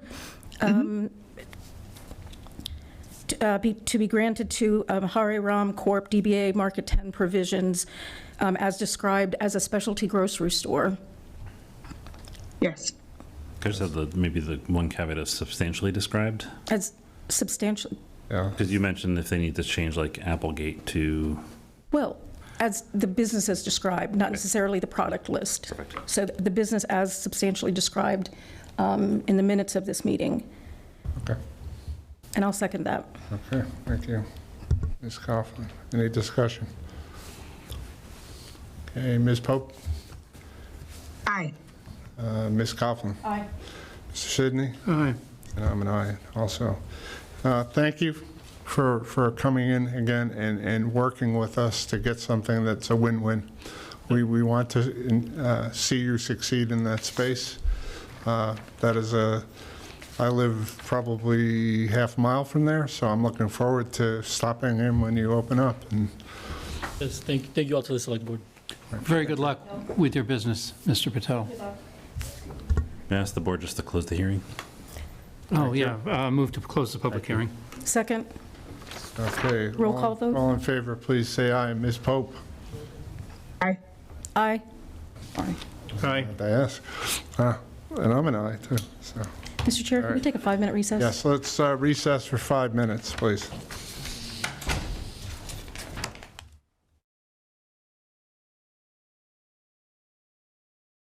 Next up, we're going to hear about the Metro West Collaborative Development Update for 5 Auburn Street.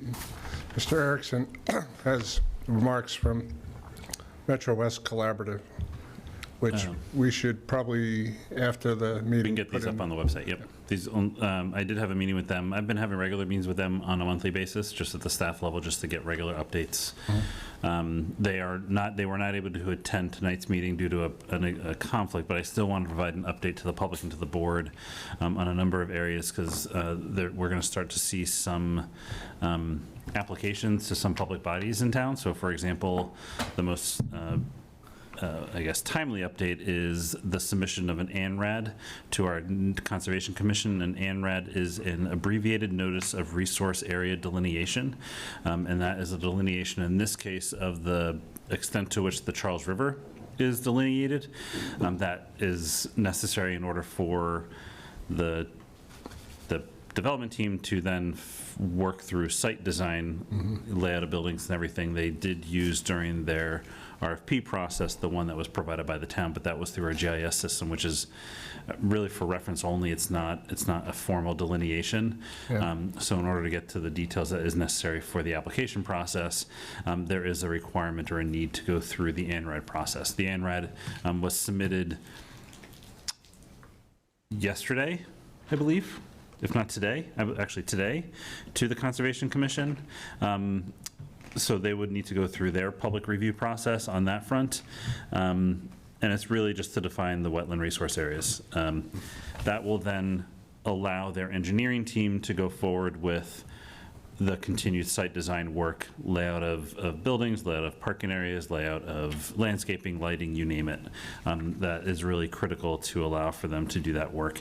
The intent is to really line a lot of this work up for a spring, April, May timeframe for submission of their comprehensive permit, which is the 40B application well, that goes through many steps. So the first public notification will likely come to the select board, which is the first step of project notification this spring, later in the spring. Back to the ANRAD, the public meeting is intended to start on March 21st. And there'll be some continued or initial outreach to abutters as part of that process.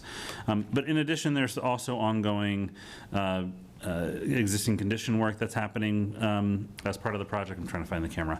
That includes, they did some existing condition survey work just last week. They were in the building and at the site just doing existing modeling of the building. Their architects team were there. They're going to be doing some archaeological survey work.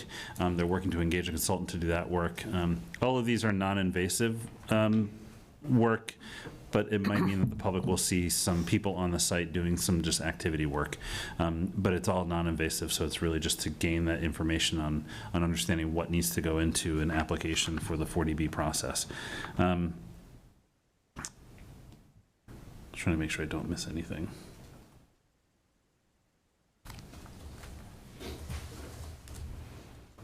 In addition, they are working through their funding work as well. As you may remember, there's a lot of grant and program funding that is necessary in order for this project to work through state and federal resources.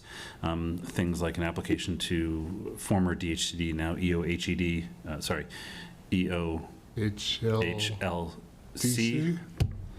I'm blanking on the state acronym for Look it up. Economic Office. No, EOHLC, I believe, is the new acronym. that's right. Which is the new state's housing office, among other things that they do.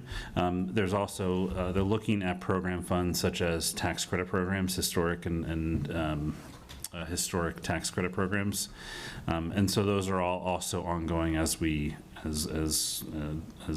speak. A lot of those items do need to be worked through in the coming months, in addition to or in advance of or in addition to the on-site work, the prep work, and the work of submitting the 40B application for the comprehensive permit.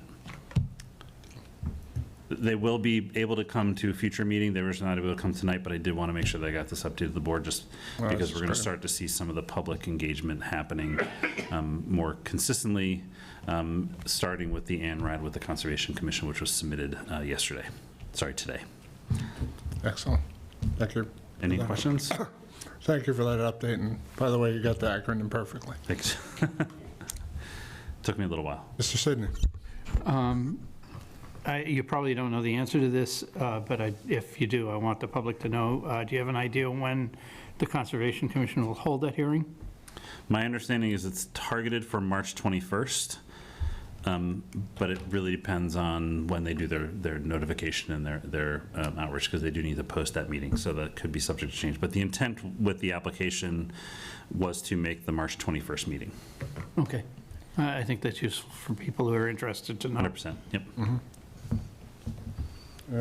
Mr. Erickson, will Metro West Collaborative be appearing before this board for any updates? I thought they would be here tonight.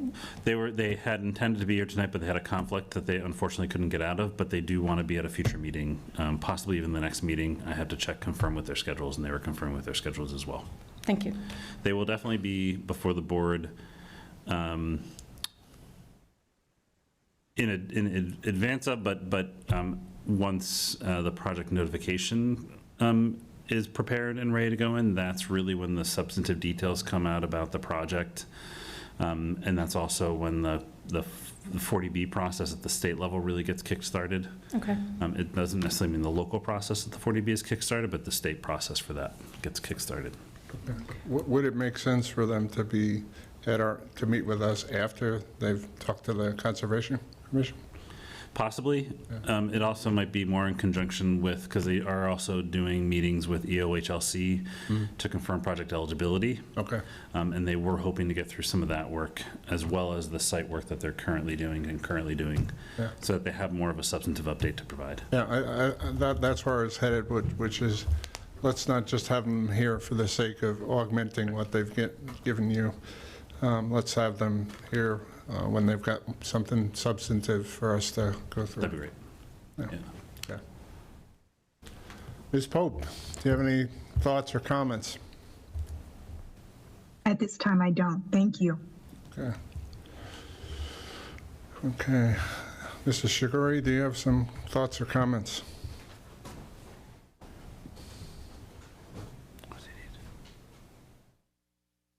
What do you need, Rich? Yep, of course. Ed Shigori, Precinct 10, Thank you. 8 Auburn Street, a direct abutter. What is the likelihood, in your opinion, sir, of them getting financing? I think, given the experience of the Metro West Development Collaborative, Community Development, I always get their acronym a little bit off.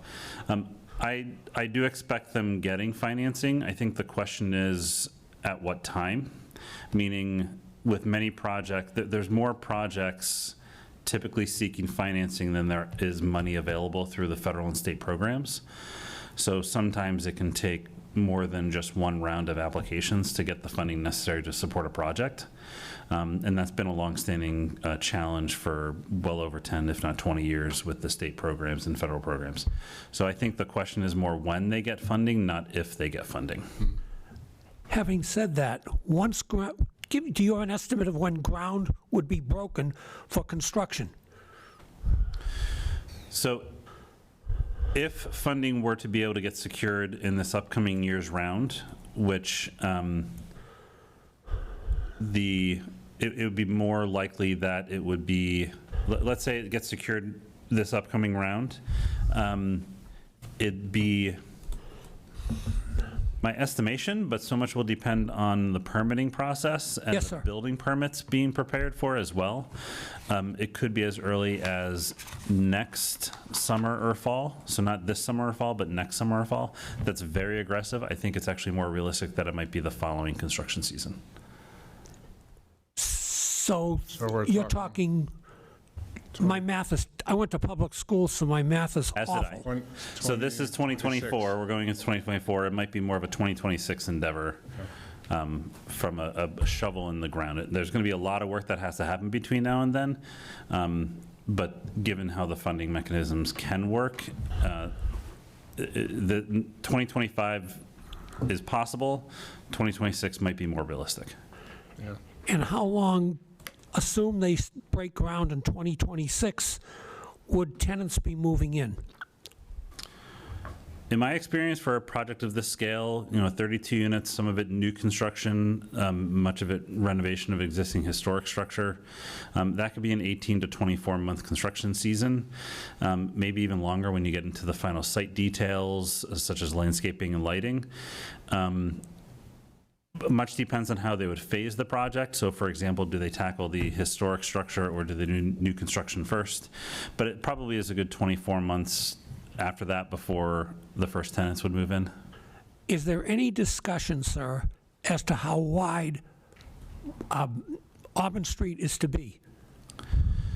So details of that level would be handled through the 40B comprehensive permit process, which is the local review process handled through the Zoning Board of Appeals. That's when site plan items come up, traffic items come up, site lighting, landscaping, drainage, stormwater, things along those lines. So it would be part of that process whereby the discussion around what from an emergency vehicle, from a public safety perspective, would need to be the condition of not only the site, but also access to that site, such as Auburn Street. Let me just end by thanking the board for giving us an update. I think you should be commended for it. Thank you. Thank you, Mr. Shigori. Thank you, Mr. Shigori. Does anyone else have a comment? I don't see anybody online, do you? Nobody with their hand raised. No, okay. And I can actually see it. Look at that, one eye open. Which eye? Okay, all right. Moving on to, where is that darn dog? Considering the 2024 Springtown meeting warrant articles, and first we're going to do Article 18, which is to adopt the specialized energy code. Sure. Thank you. Ms. Lentel, did I say your name correctly? You did. Thank you Okay. so much, I'm on a Lentil. roll tonight. Yeah, thank you. I get lentil all the time, so I answer to Uh-huh. both. So thank you so much. Thank you, members of the Select Board, for giving us the opportunity to speak to Article 18 regarding the adoption of the specialized code. I'm joined today by some members of the committee and also our Sustainability Director, Miss Jillian Wilson-Martin, who I believe is going to be sharing her screen to share some slides in just a moment. So again, my name is Ann Lentel. I currently serve as chair of the newly formed Net Zero Committee. And just by way of background, our members' professional backgrounds include architecture, residential and commercial energy efficiency, healthcare technology, economics, and finance, among others.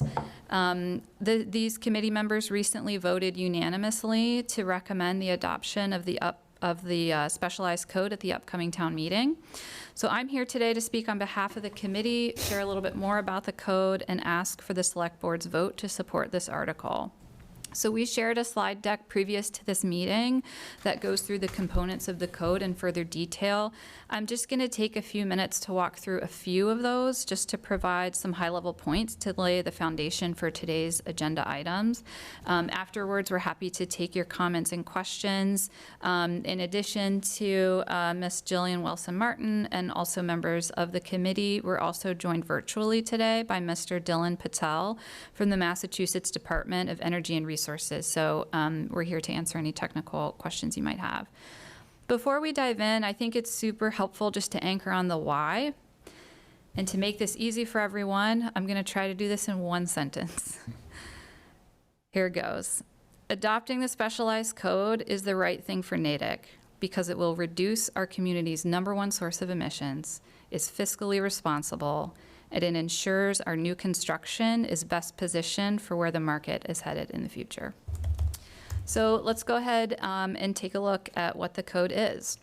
So let's take a look at the evolution of the code. So in Massachusetts, the state dictates what codes municipalities can adopt. And until last year, only the base and stretch codes that you see here were available. The codes build on top of each other, as you can see on the right-hand side. The stretch code was a comprehensive set of changes. It became available in 2009, and Natick adopted it in 2010. So we've been a stretch code community for 14 years. The specialized code is not as comprehensive a change as base to stretch. It's more incremental as it applies only to new construction. The specialized code was made available in 2023 as required by the 2021 Massachusetts climate law. So we are now able to introduce it to town meeting for a vote. So what is the specialized code exactly? So as I mentioned, it's for new construction only. Renovations and alterations are not impacted by this. What it does is it facilitates the electrification of new buildings. So there are a few pathways that can include fossil fuels, which I'll touch on in a moment, but generally it supports a transition towards electrification. And lastly, we're proposing an effective date of July 1st, 2025. So if this is adopted at town meeting, that would be more than 14 months before it goes into effect. We think that transition timeline is important for us to support builder education and to also give ample space for any current projects that may currently be underway.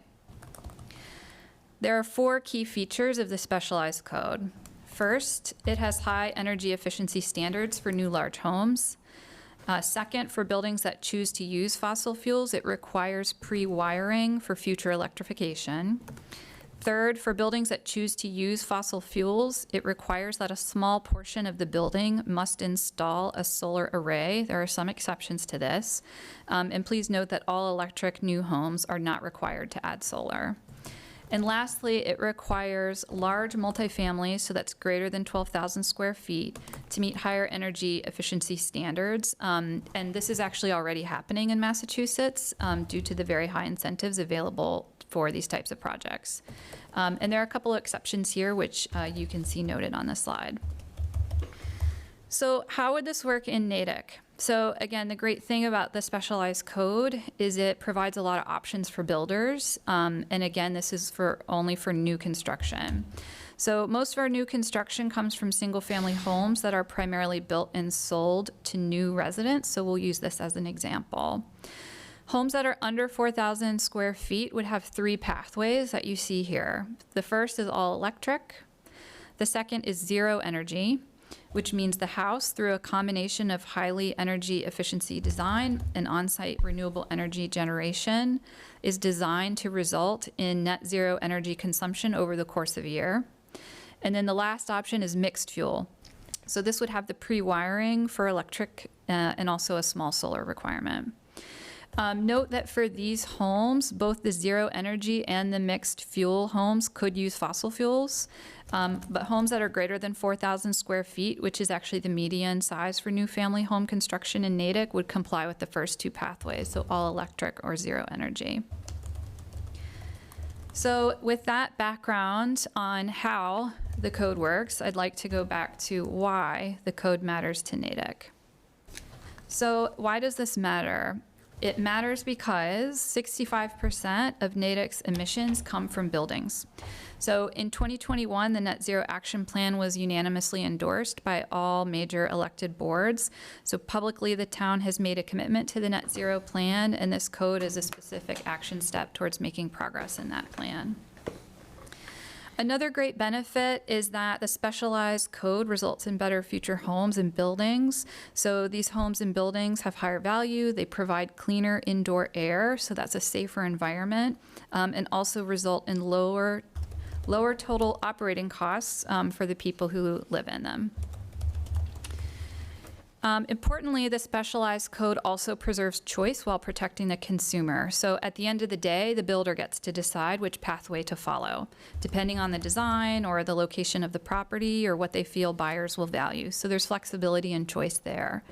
At the same time, requiring new construction to pre-wire, the specialized code also significantly reduces the cost of future retrofits and makes them easier and more effective. All of these requirements come with incentives to help reduce costs and help builders. So this is really critical. Starting in 2025, so next year, the Mass Save program will no longer offer incentives for fossil fuel-based projects, even high-efficiency furnaces that run on natural gas. Instead, all of its incentives will be focused on electrification and exemplary energy efficiency.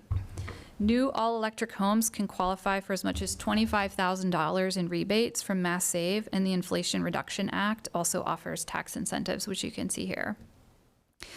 One aspect of the code we had conversation about on the committee level was how best to support builders in understanding the code and receiving training. The good news is there are many training programs available, so Mass Save offers a free training on the code compliance, and they also pay for 50% of the cost of Passive House certification for builders, and that's basically a course that prepares construction professionals to understand the application of exemplary energy efficiency techniques. So to help Natick builders, the town has a small grant that it intends to use to pay the other 50% for up to 10 local builders if the specialized code is passed. So the town would provide Passive House builder certifications for up to 10 builders at no cost. And to our knowledge, no other community is doing this. Another reason to adopt the specialized code is that doing so will unlock additional grant dollars for our community. This is really important. Natick has a long list of upcoming capital needs, and the Massachusetts Department of Energy Resources is providing municipalities that adopt the code with access to more grants through a new program called Climate Leaders. So if we adopt the code, that supports us in becoming a climate leaders in this program.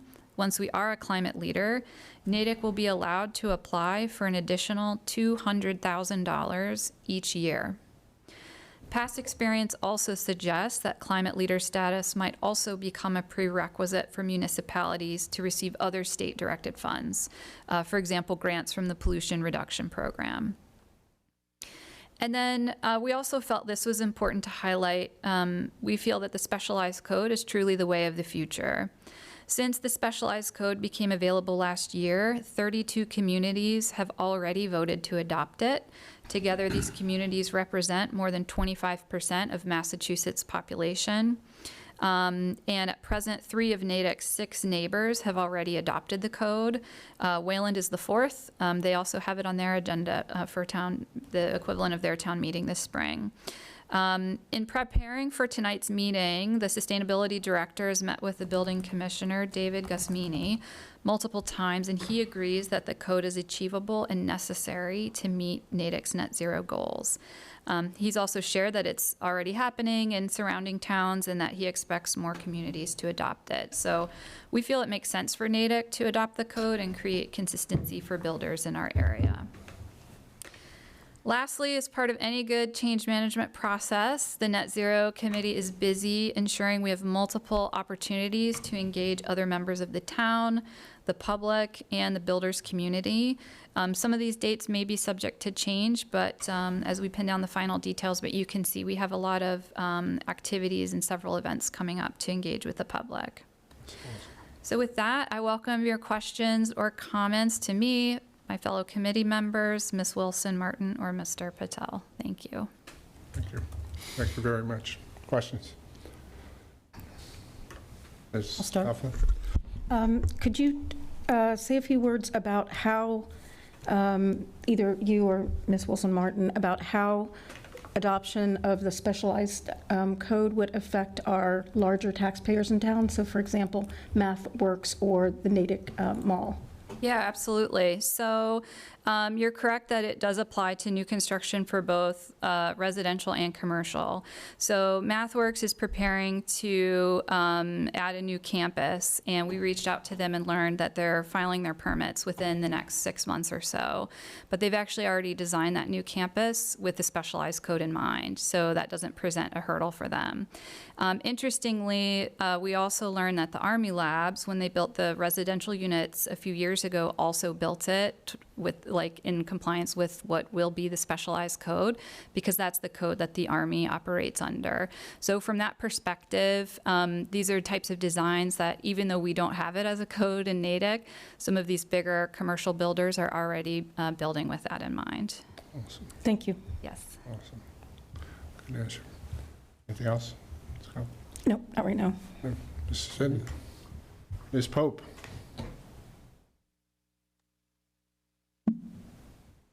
Thank you so much for this presentation and for everyone who put time and work to get it done. I did have a question about the outreach, the continued outreach. And I see that what outreach is happening starting next week. In addition to MathWorks, what outreach has already happened prior to the presentation? Yeah, absolutely. I appreciate that. So we've had the opportunity to have comments with others in the community previous to this. In the addendums, the kind of additional slides that we sent previously, you'll see several letters that the town sent in support of things like the specialized code and other energy efficiency practices. And a lot of members of the community provided input in the actual design of the net zero plan, of which this is contemplated in. So we've also had a presentation with the school committee. So that happened earlier this week. We've had conversations with them a few times. And then coming up, leading up to town meeting, which would be in April, as you can see here, and importantly, we have a builders forum on Tuesday.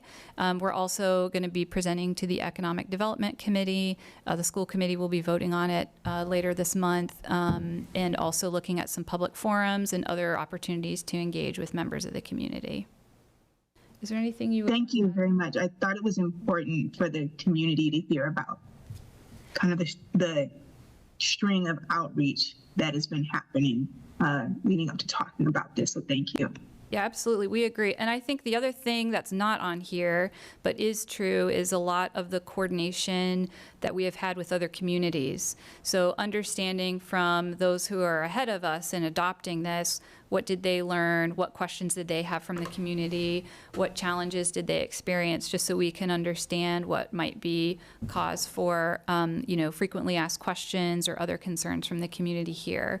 So the Builders Forum, I think, will be really important in providing some of that education and answering some of the questions from the community. All set, Ms. Pope, or do you have more? Yes, all set. Okay, thanks. I just was about to pile on as far as the outreach.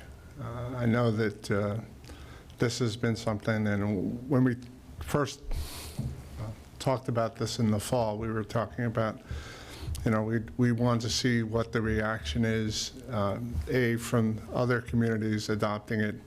We did not want to be the first one to do this. We also wanted to socialize the idea with builders, with building inspectors, find out what the sort of gotchas, when you were talking about the FAQs, those were the questions that we were asking ourselves last fall. Just like, we need to know the answers to this. We need to be able to convince the town meeting members and the town in general that this is really worth doing. And I think what people will see is that there is a sizable benefit to that. I think that the data point you had with 65% of the carbon footprint is from homes. If we can reduce that by, let's say, 20% by doing this in new construction, that's huge. Mm-hmm. And so I applaud all the work that the Net Zero Committee has done. to get it to this stage, and appreciate the ongoing work that's going to be ahead of this at town meeting. I'm not a prognosticator, but I think town meeting will go well for you. So thank you for all the hard work. Thank you. Mr. Chairman, Yes. I move that the Select Board recommend favorable action on the Specialized Energy Code to town meeting. Moved by Mr. Sidney, seconded by Ms. Coughlin. All in favor, please say aye. Ms. Pope? Aye. Ms. Coughlin? Aye. Mr. Sidney? Aye. I'm an aye also, so thanks. And I did want to say something, I'm if sorry, I I may. jumped the gun there. It's, we jump ahead a little bit. This has been a long time coming. We've done a lot of work to get here. It's really important to implement this because, frankly, we've got a lot of houses in town that can't support this kind of improvement, and we've got to offset that somehow, too. So, my house being one of those. So, thank you for bringing this forward. I know you guys have been working diligently on it for, probably 2 years that I'm aware of, so. Thank you, Mr. Sidney. I have one small PSA, which is maybe, I guess now 18 months ago, I had a old failing heating system, and I looked into what it would take to replace that system with a heat pump system. And I had some reservations about it, but they're going to a seminar where I got those questions answered. Ms. Wilson Martin, I think, was a catalyst in setting those up. I was firmly convinced that it was the right thing to do. But the other piece was there are huge financial incentives from Mass Save to retrofit existing homes. So not only is this valuable to adopt the specialized stretch code, but if you've got failing systems and either natural gas or oil, consider it. Consider doing it. The financial incentives are there. When you look at the financial incentives and the cost of implementing it, it's a wash. Even if you do high efficiency natural gas, right? Get ahead of the curve. You don't have to pay the money twice. So that's my PSA for tonight. So thank you very much. Okay, moving on to Article 15. Amend Natick bylaws, Article 42. Mr. Erickson? Yes, thank you. And I put this in there because it was a discussion previously by the board. I also am preparing some other articles, so I'll just cover all those articles tonight, just for the board's consideration. I did not provide the motion language to the board yet, and I apologize for that, although the motion language is relatively straightforward for the articles I'm going to be covering tonight. And in at least one of the cases, you've seen it. It was just previously provided to the board. So the articles I was thinking about providing tonight, or intend to provide tonight, is Article 1, which deals with the Select Board's authorization to acquire, obtain, abandon, or relocate easements. Article 15, which is the one in question with regards to Article 42 of the bylaws. Article 16, which is the transfer of property of the Johnson School. Article 17, which is to amend the bylaws. Article 10, this was a select board with regards to the table that's on the website regarding committee appointments. Okay. And Article 19, which is regarding the home rule petition for Officer John Haswell. Okay. So just in brief, and again, I'll provide these motion language to the board. My goal was for today, but I'll do it tomorrow. The Article 1, which is a standard article, it's an every year article that's completed by town meeting. I don't recall any time when the town meeting has not adopted this, but it's basically to allow the select board to, at really no cost, basically acquire, obtain, change, abandon, what have you, easements for purposes of roads, sidewalks, vehicular pedestrian access, passes, drainage, utilities, Typically, these are related to utilities and things along those lines, but it's really basically any easements that are part of the public roadway or any type of, transportation or mobility or utility or other things that might be within the public roadway or just proximate to the public roadway or related to similar type of items that don't come with any type of costs to the town, basically. That will be standard language that we've used in the past for the motion. Excuse me, Mr. Chair, do you want to do motions individually as we go through these? I mean, some of them are, in my opinion, slam dunks. Let's do that. That's a good suggestion, I think. So one, just for clarity, I don't mean to not ask for the support. This is a town administrator sponsored article. I don't know if the board is thinking. Yeah, I don't think we need, I don't you can remember. certainly, you do provide a memo though to town meeting of which ones you support. So I'm assuming, just for clarity, this is more of a support of these articles and these proposals. Okay, perfect. Yeah, that's all. Just Yeah. for clarity of the record. Yep. Yeah, so I move the board recommend favorable action on subject matter of Article 1. I have a second.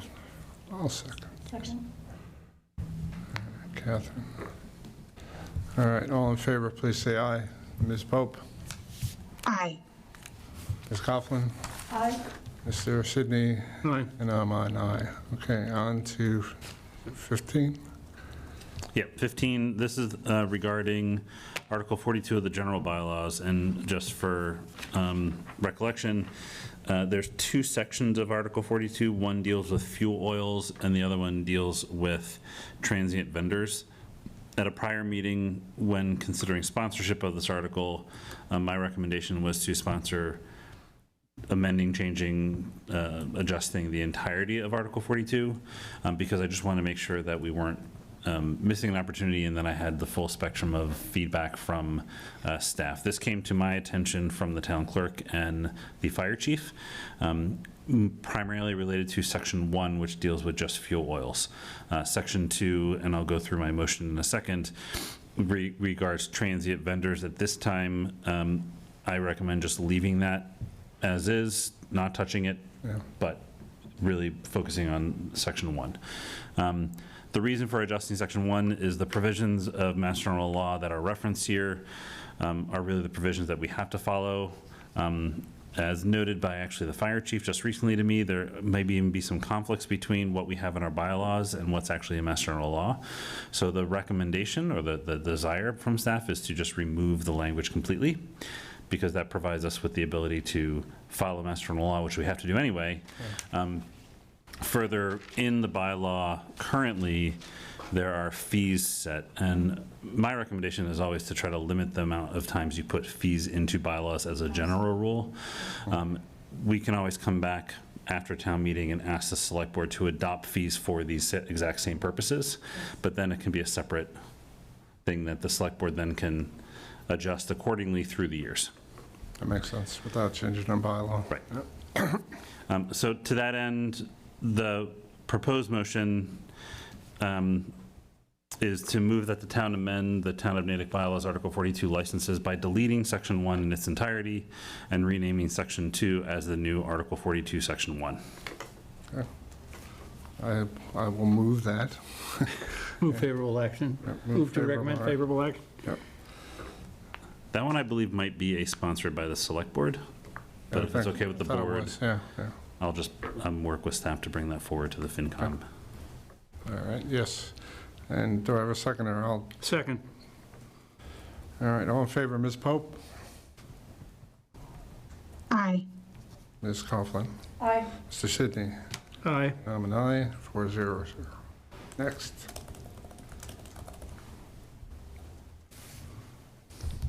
The next article I wanted to cover is just the Johnson School.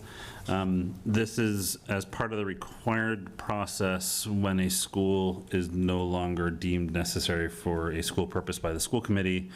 Town meeting also needs to take action to divest or transfer the ownership, and I use quotes on that because it's still under town jurisdiction, but it goes from ownership from the school committee to the select board.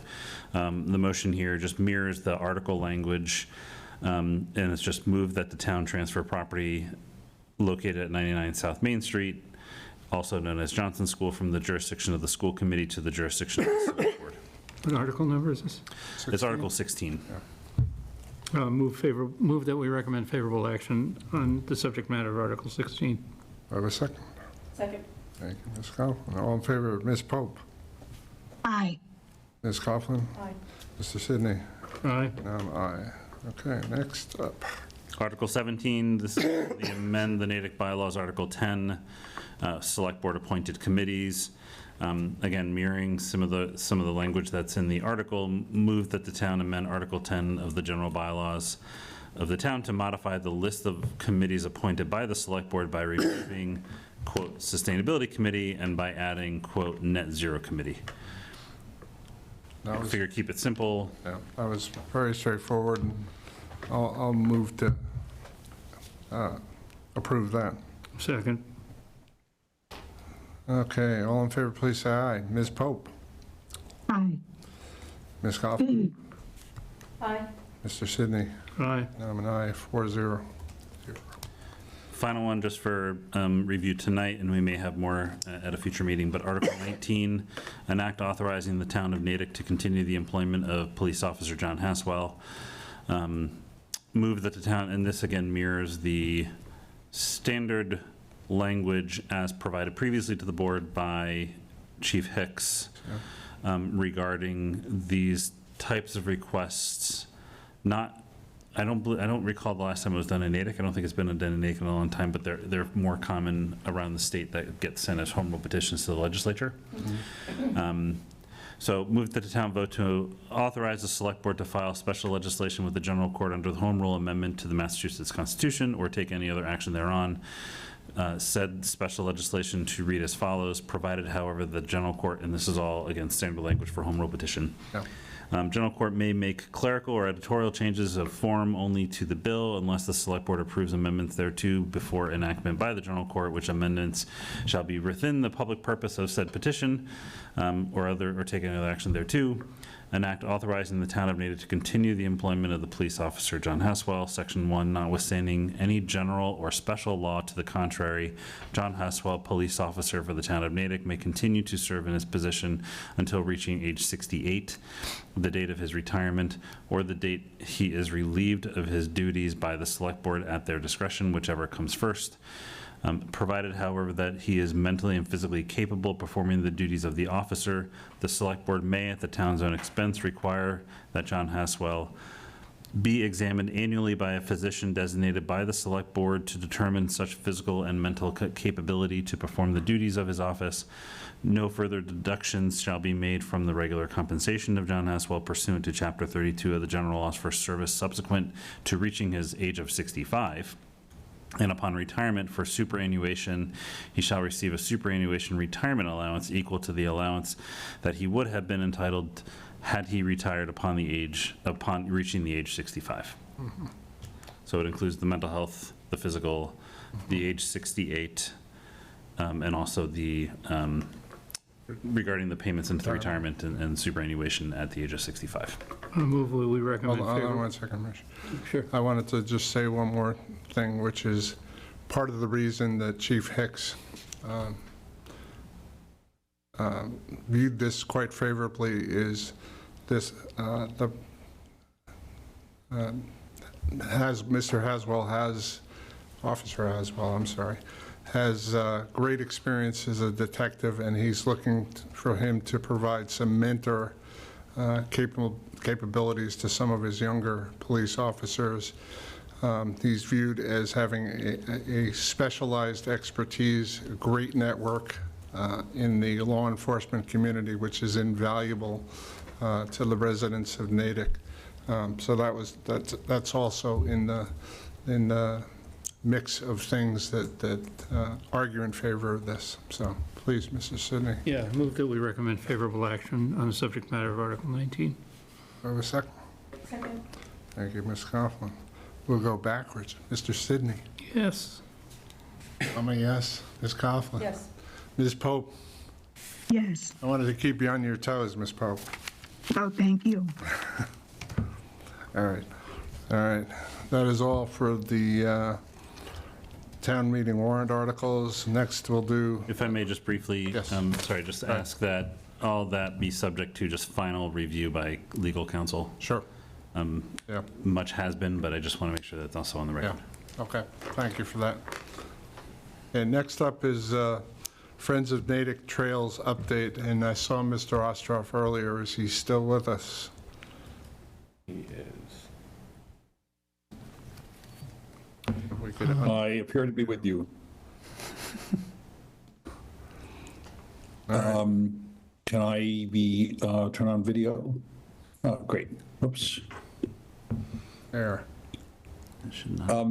Could Mr. Temper be also allowed to speak and share?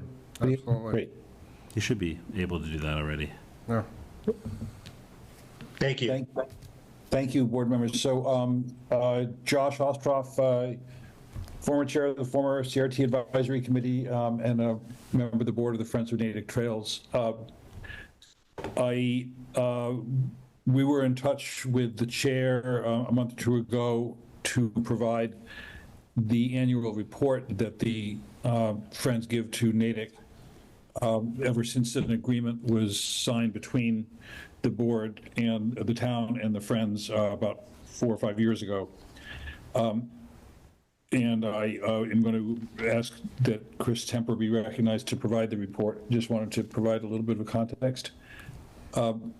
That report is required in the fundraising agreement signed between the two parties, and I neglected to send that over for your reference, but I just sent it by email to the select board's email address.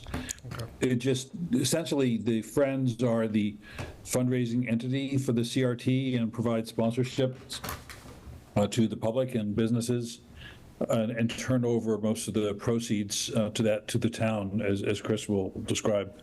But I just want to thank you for the great partnership that we've had over the years and the support of the staff for the rail trail. The Friends participate with a working group that staff has created and are really excited about what a great amenity it is and all that we can do with it. But if it's okay, I'd like to share a presentation that was provided that's in your packet, and Chris can narrate it, and I'm glad to answer any questions. You should be able to share. Yep, okay.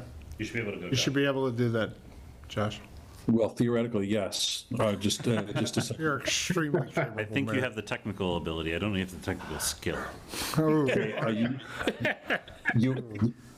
Mr. Town Administrator, you were not muted when you said that. So, but no, you got it under control. Sorry. Over to Mr. Temper. Thank you so much for the time on your agenda. Yes, thank you for having us here tonight. Obviously, we're really proud of the partnership we have with the town, and thrilled to be here tonight to speak with the group. You know, as you know, Josh, you want to jump to the next slide really quick? Sorry, let's go to the one right after that. Yeah, Friends of Natick Trails, you know, I certainly don't want to just simply read verbatim, but you know, our goal is to promote outdoor recreation, alternative transportation within the community. You know, as it says, encourage support and collaboration within and between the community to ensure safe enjoyment of the trail network for users and neighbors in town. So for us, it is truly all about building community through not only the CRT, but the trails here in town. And we're really proud of the work we do and wanted to share a little bit of it with you tonight. Next slide, Josh.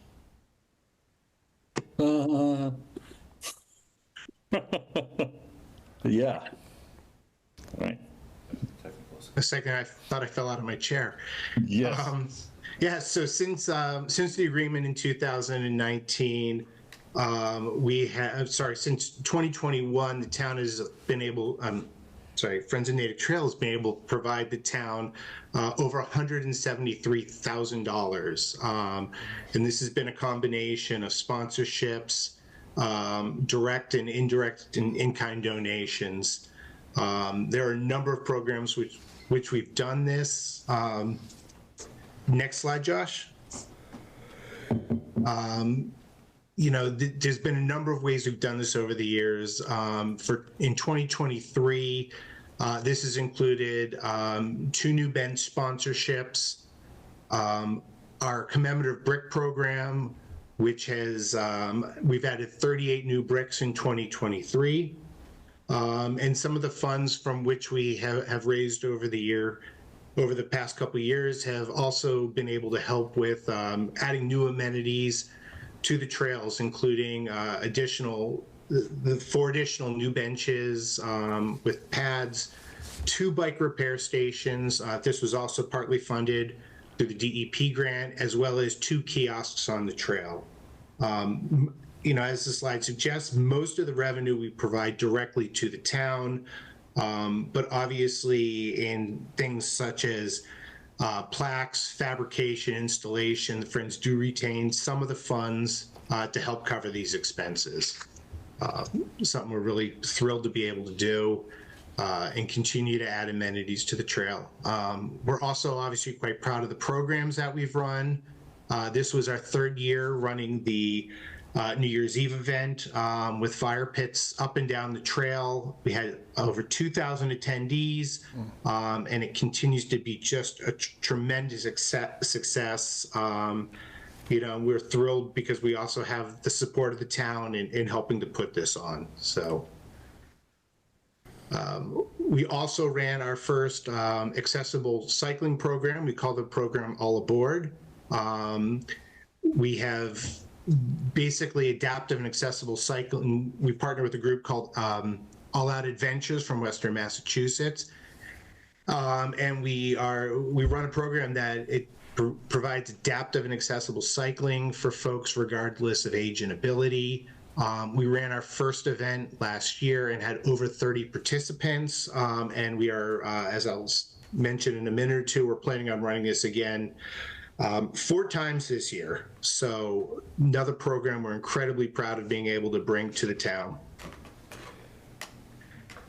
We also, back in the fall, did our first public arts event in conjunction with the Natick Cultural District with, I believe it was 16, was it 16 sculptures or 12 sculptures, Josh? I can't remember right now off the top of my head. 12, yes, thank you. 12 sculptures up and down the trail. We did this with a group called Studios Without Walls, and considering doing it again this fall. So well received, and we saw over 20,000 people were on the trails and able to view the exhibit during this time. We also have been upping our volunteer work around the town and on the trails. We have had a large focus in this last year around beautification on the CRT, with a focus on native plantings, trees, shrubs, and wildflowers, starting to get into some invasive removals, which we are coordinating with the town on. In order to support this, we've added some amenities, including a water tank and a shed, which we provided to the town through donation, and are thrilled to have that to also help continue to enhance the CRT. And looking ahead to 2024, we are looking to continue to find sponsorships of some of the new amenities, the bike stations, the sheds, things like that, as we've done in the past, to provide more revenue to the town to support it in conjunction with the agreement that we have. We are also looking to build a program with local businesses to help support these initiatives, continue to drive volunteer activities on the trail. And as I mentioned, we're looking to try and run all of the events which have been really successful over the past year and couple of years. So once again, this winter on New Year's Eve, we'll be looking to do the New Year's Eve event. I mentioned briefly that All Aboard, the adaptive cycling program, we're looking to run that 4 times this year. The first date being, if I recall correctly, April 13th-ish. And then run the program again in May, July and September are the tentative dates for it. And then we're hoping to work again in conjunction with Studios Without Walls to bring public art back to the trails in the early fall. So we just tremendously appreciate the support of the board. We've submitted our annual report to you, as Josh has mentioned, and hope to have it accepted and approved. Any questions or thoughts?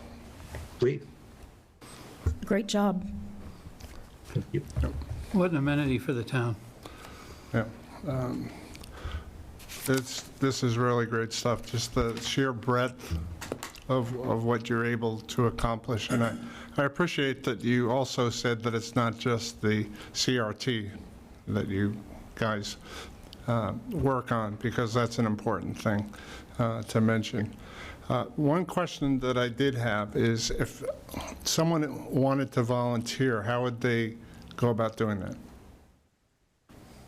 The easiest way is to reach out to us probably through our website.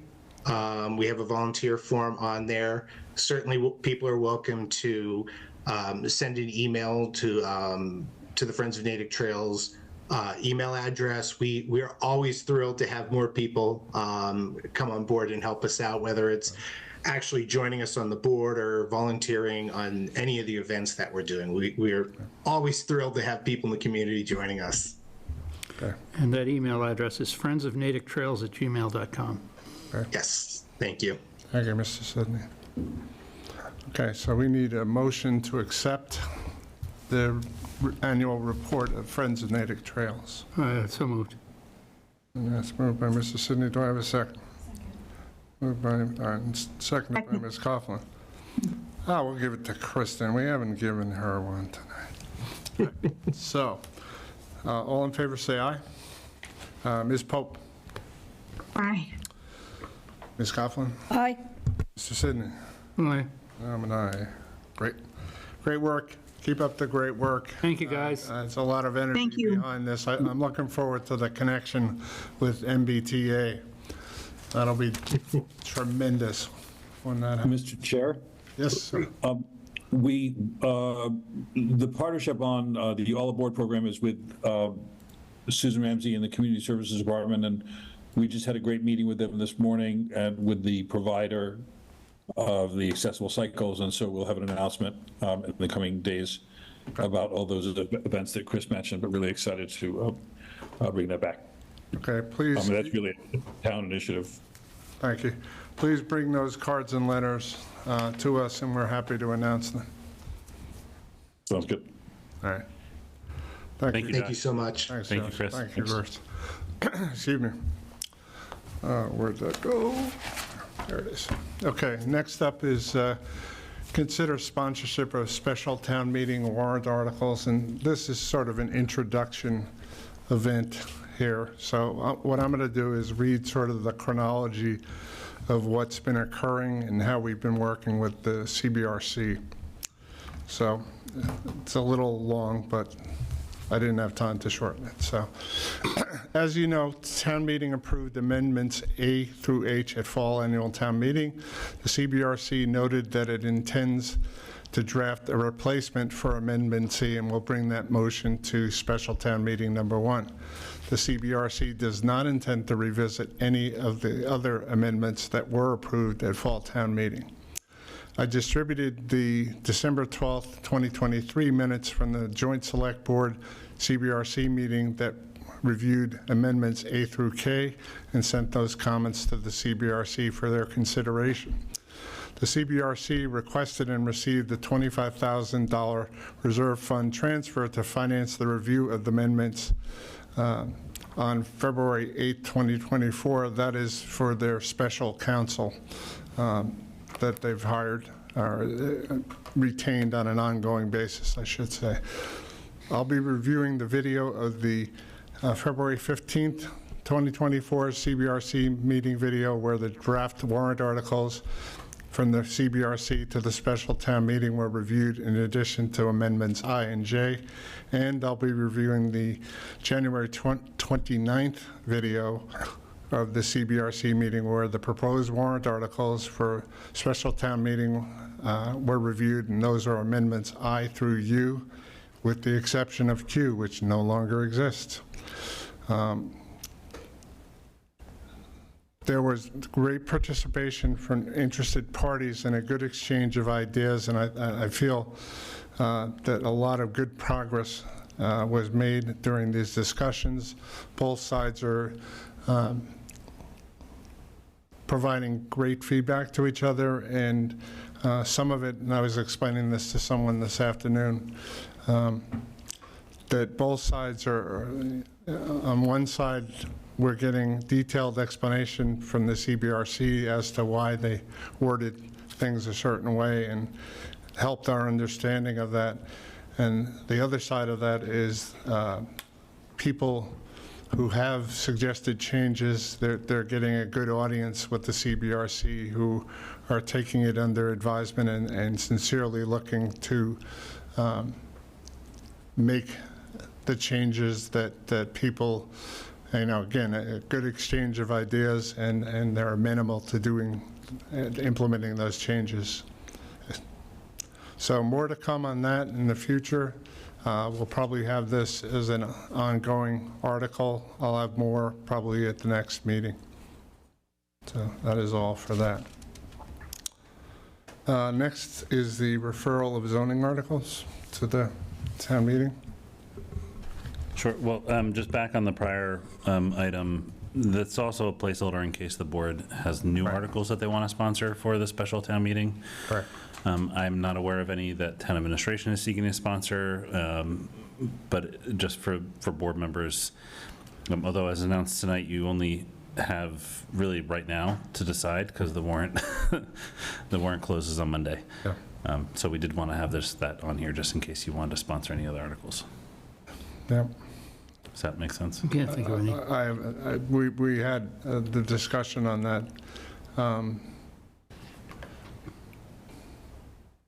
The only one that I can recall is moving the dates of the financial, or That's when already the budget's in. It's already on the annual.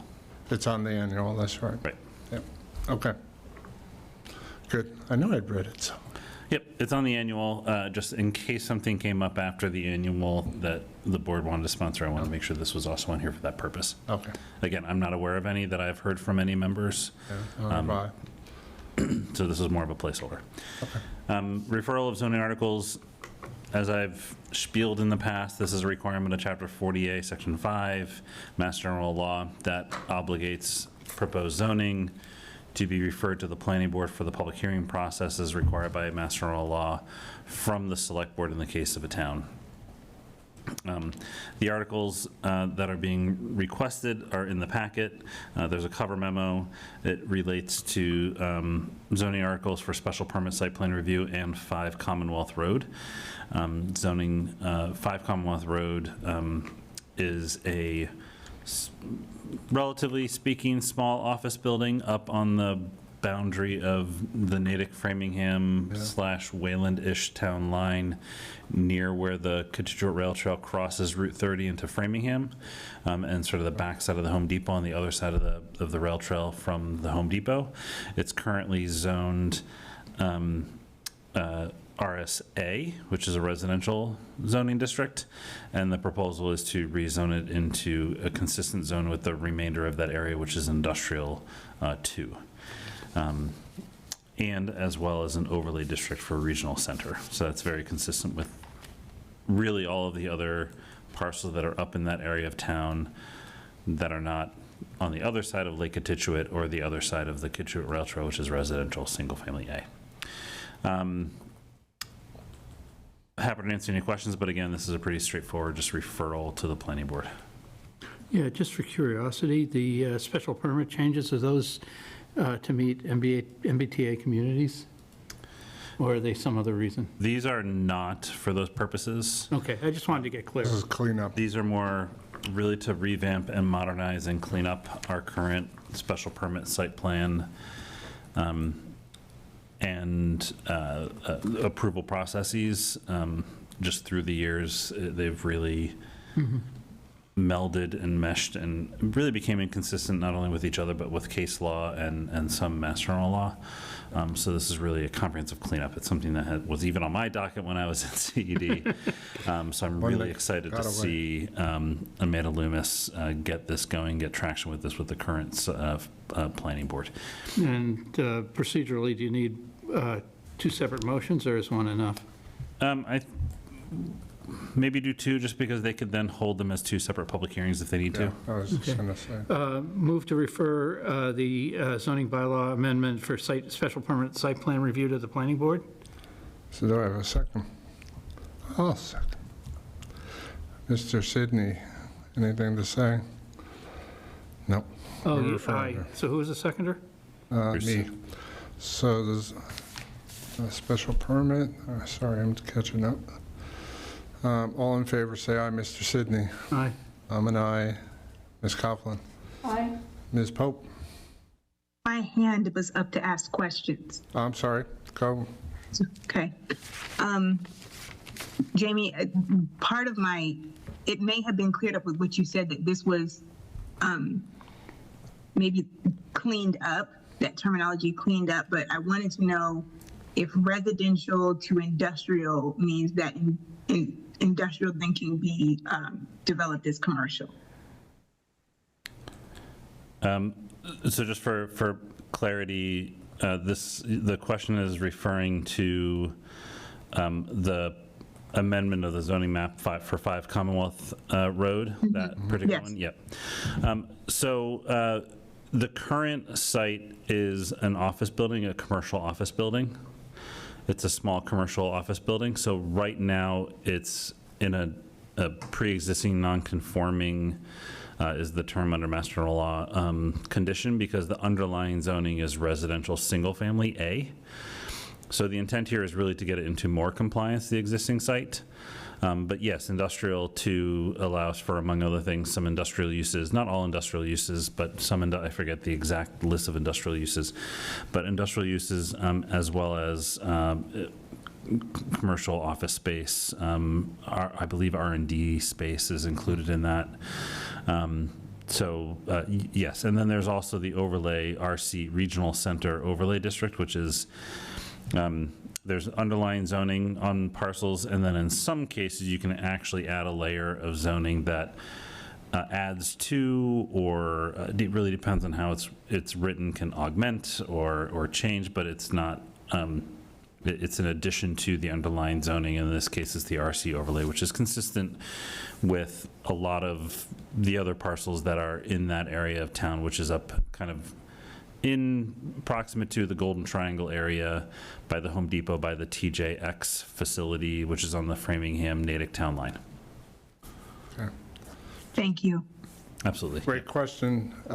This vote, though, was for the special permit and site plan review, and then the next one will be on the 5 Commonwealth Road. Okay. So, yeah, So I think that vote was on me, so I'll say aye. Okay, thanks. Now we're at 4-0-0. And Mr. Sidney, Commonwealth Road? Yeah, move to refer the amendment of the zoning map for 5 Commonwealth Road to the planning board.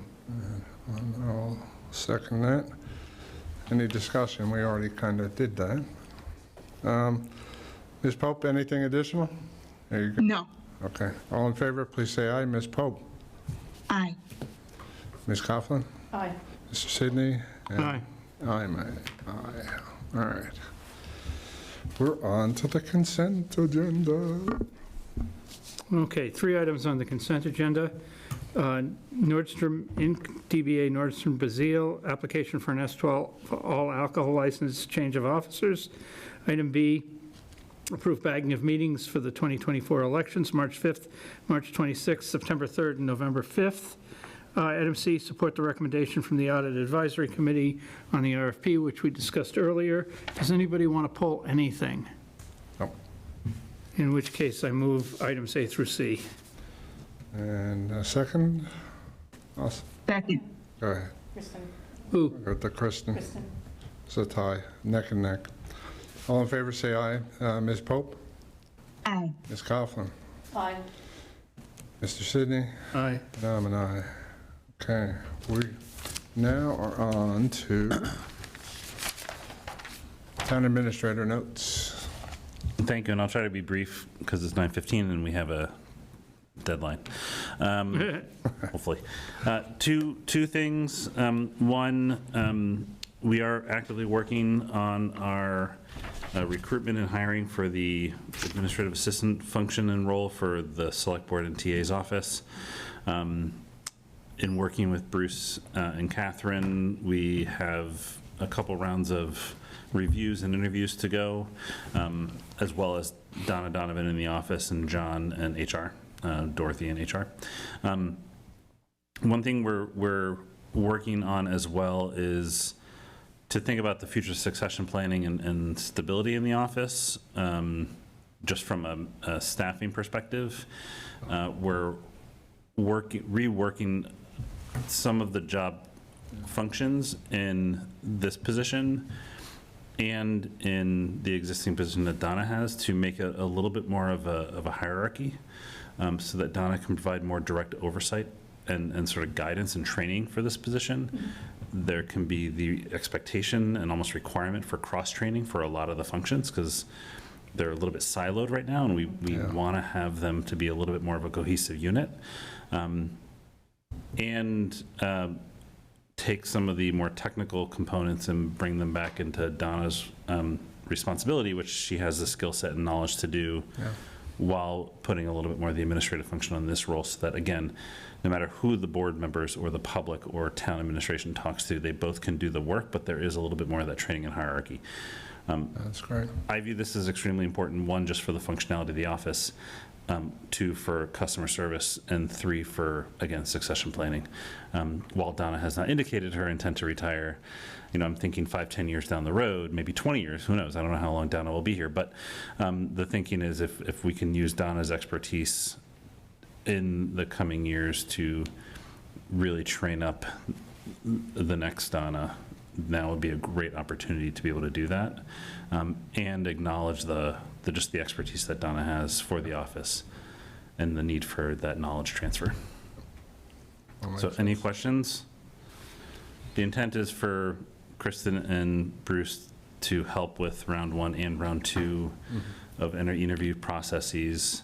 We do have a pretty healthy list of applicants, so I'm actually excited to see that list. Some new graduates, some people with experience, quite a few people with no experience, but that's okay.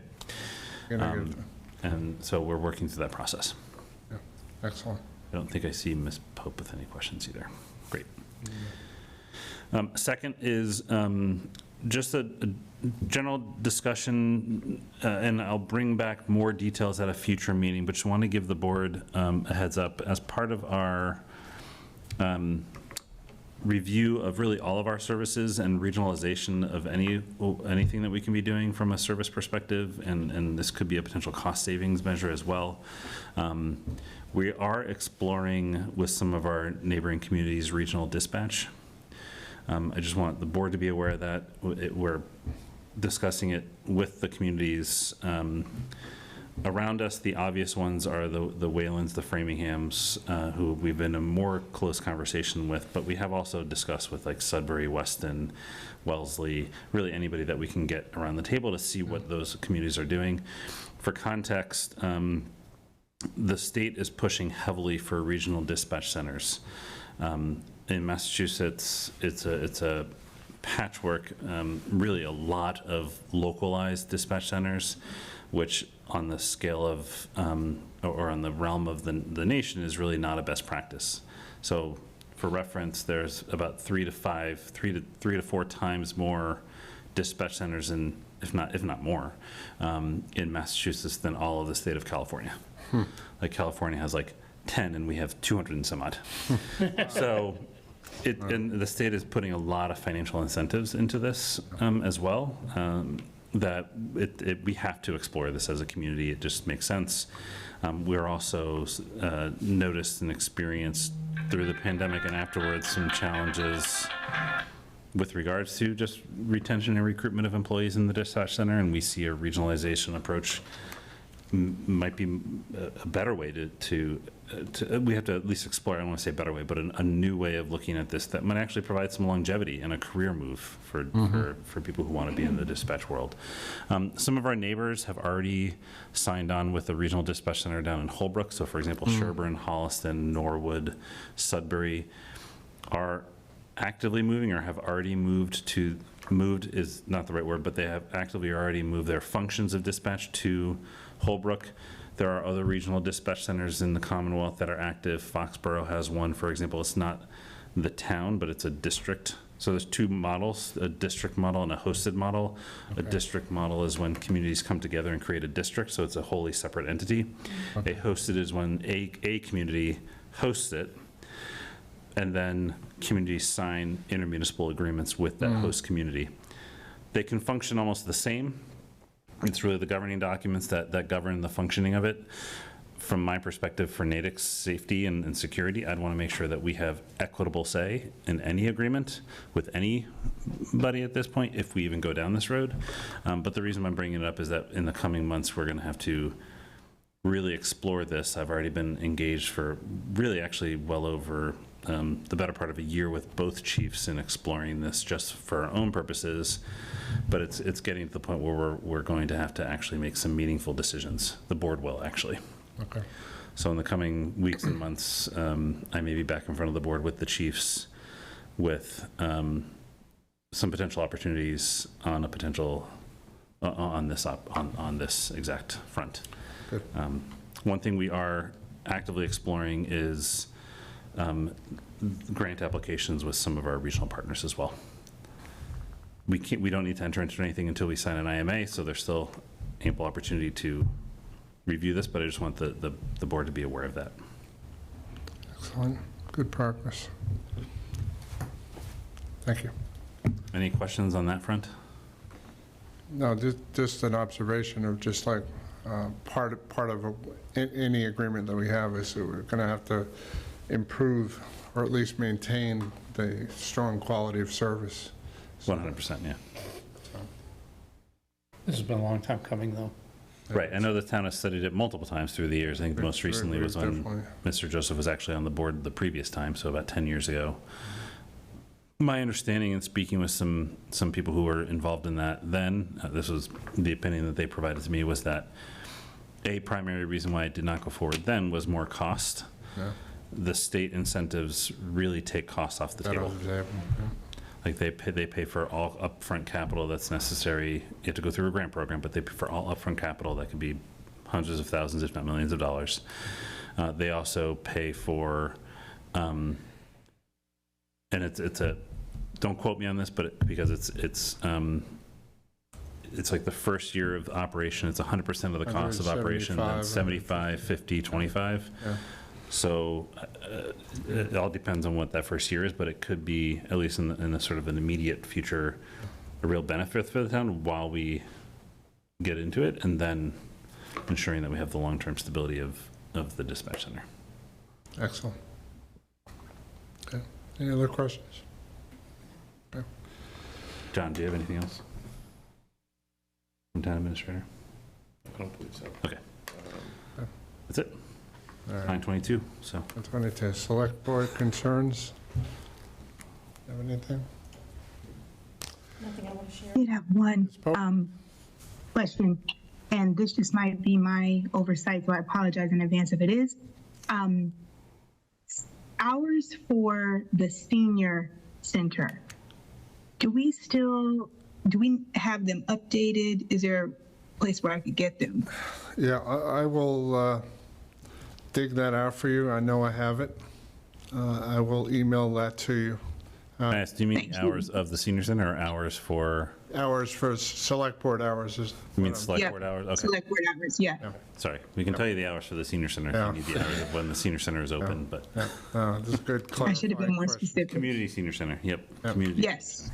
Yep, I'll send that to you. I'll send it to the whole board just to get it. Thank you, Bruce. Sure.